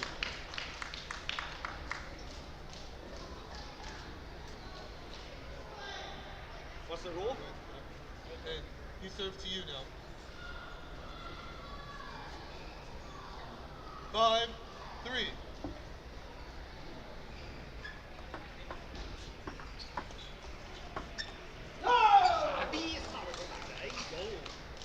Five, four. 我要打这个脚。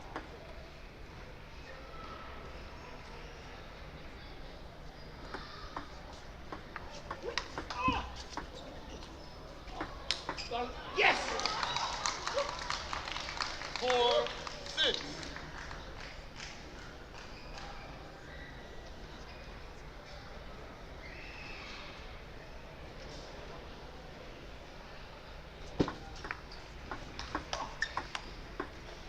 Whoa! 5-6.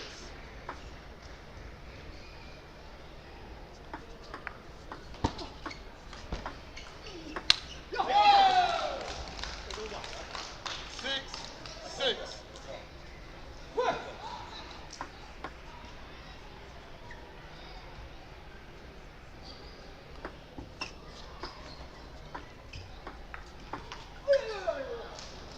7-6.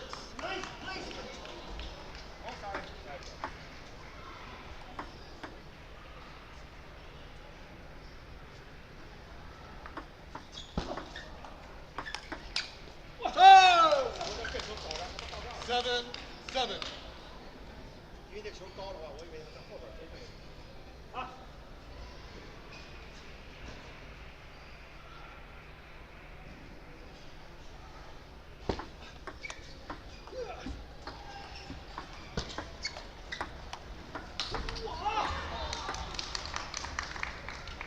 7, 8.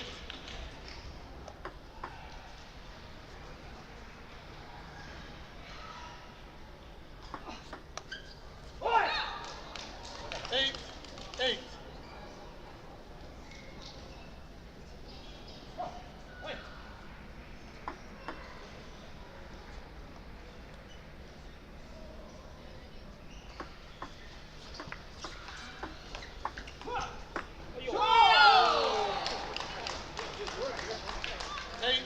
9.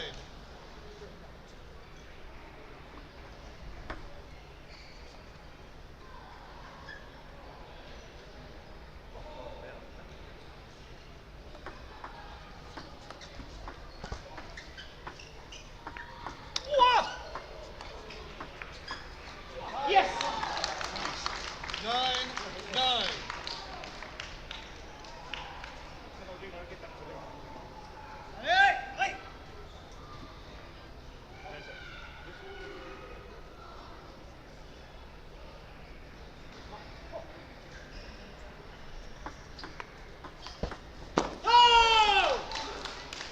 10, 9.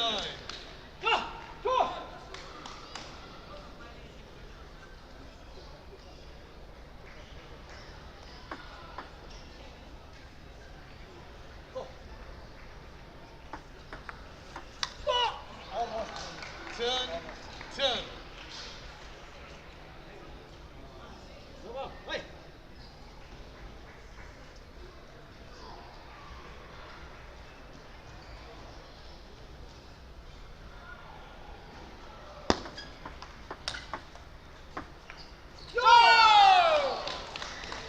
11, 10.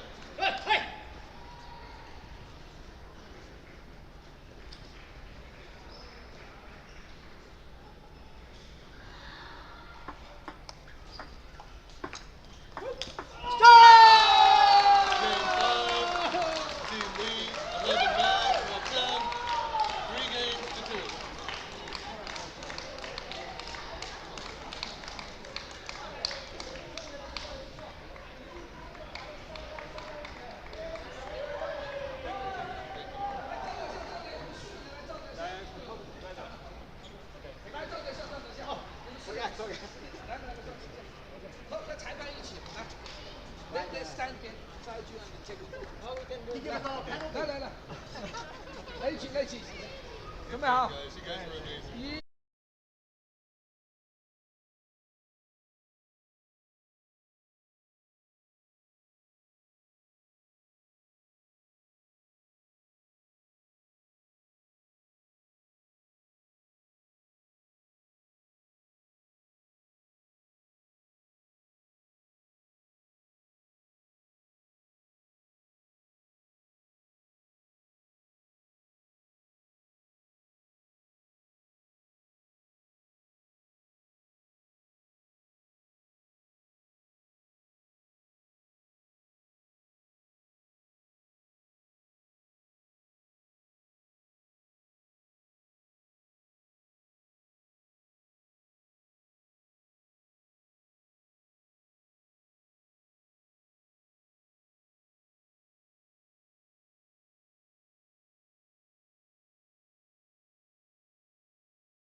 has the rackets.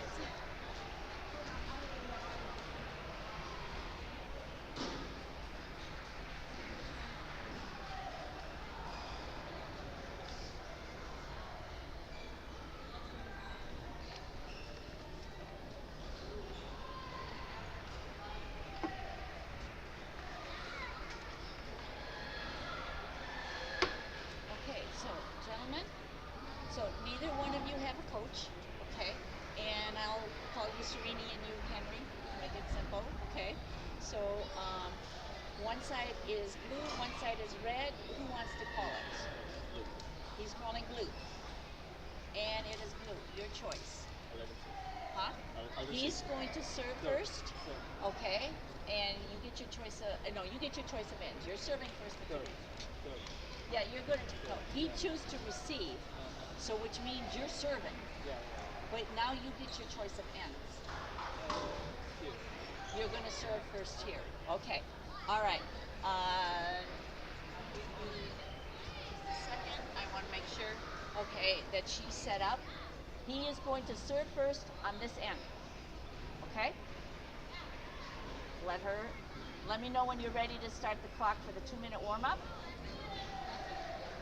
She has to put this in this pad, electronic pad. Okay, 2-minute warm-up starts now. Thank you.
10-4.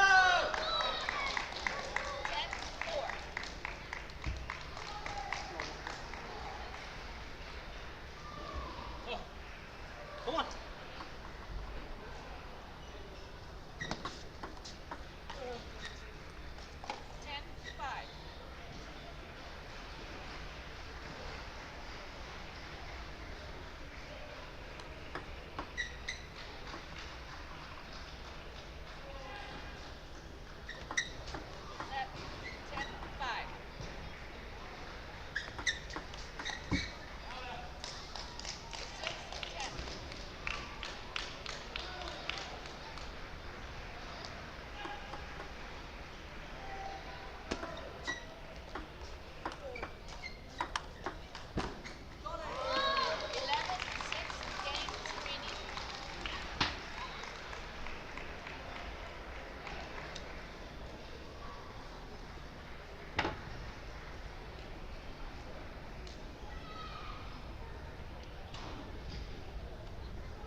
Sal, come on. 3, 4.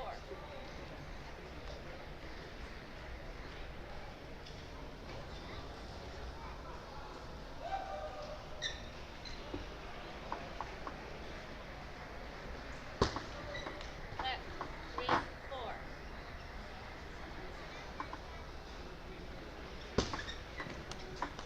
That's it. 4, 3, 5, 3.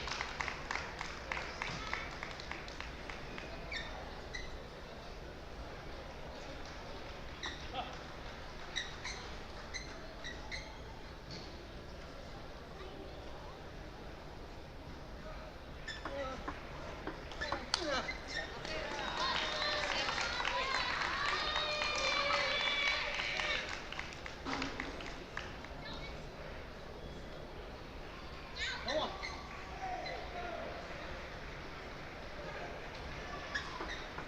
That's it. Joe.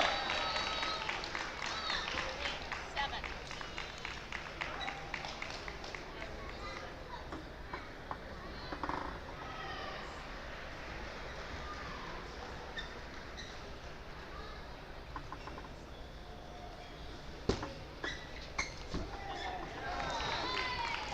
8.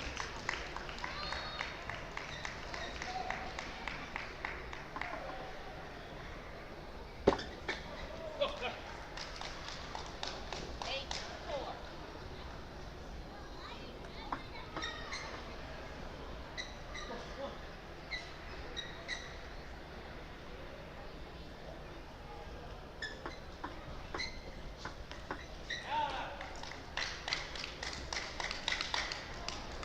Eight, 5.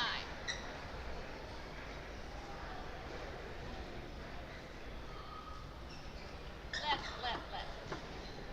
I'm sorry. You've got to toss the ball higher.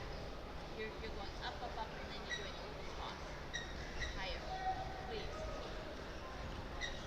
8, 5.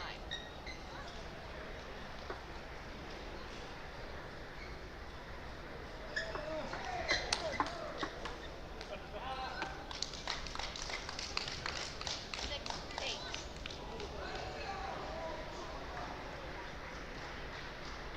Come on.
줘.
Choose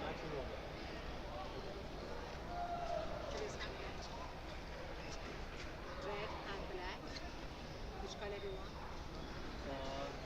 Black? Black, Right. red, red. Red? You wanna service, place, and receive. Yeah, I'll just choose red. Alright, what's our first? Serve, What's our?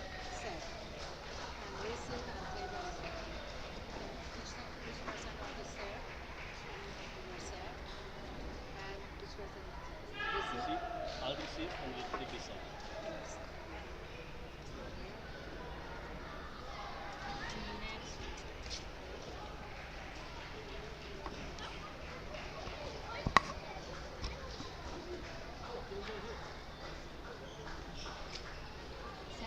Sorry. This is we're both James, so James is going to James. Yes. And you want to see what sound you I'll receive. Yep. Which person? Really? That's good. Okay. 2 minutes you have time.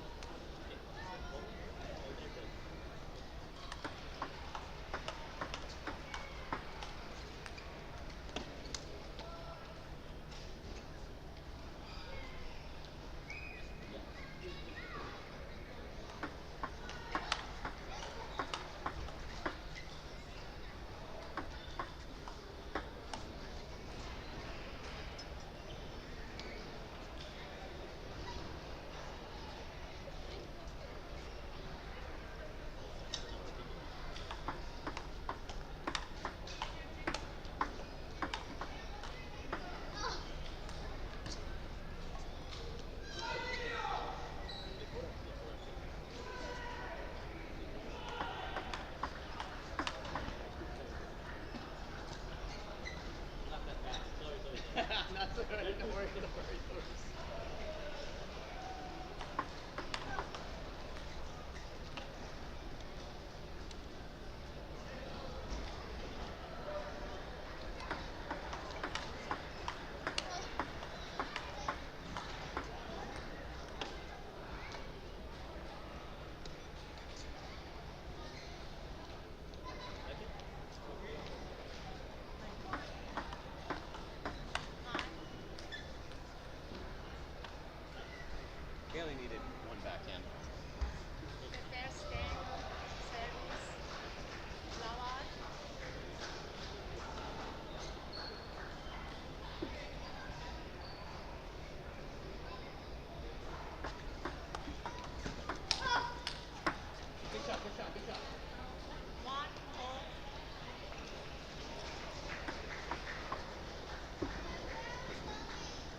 Come on, down.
No, your turn. Yeah.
on, let's go on, Iran.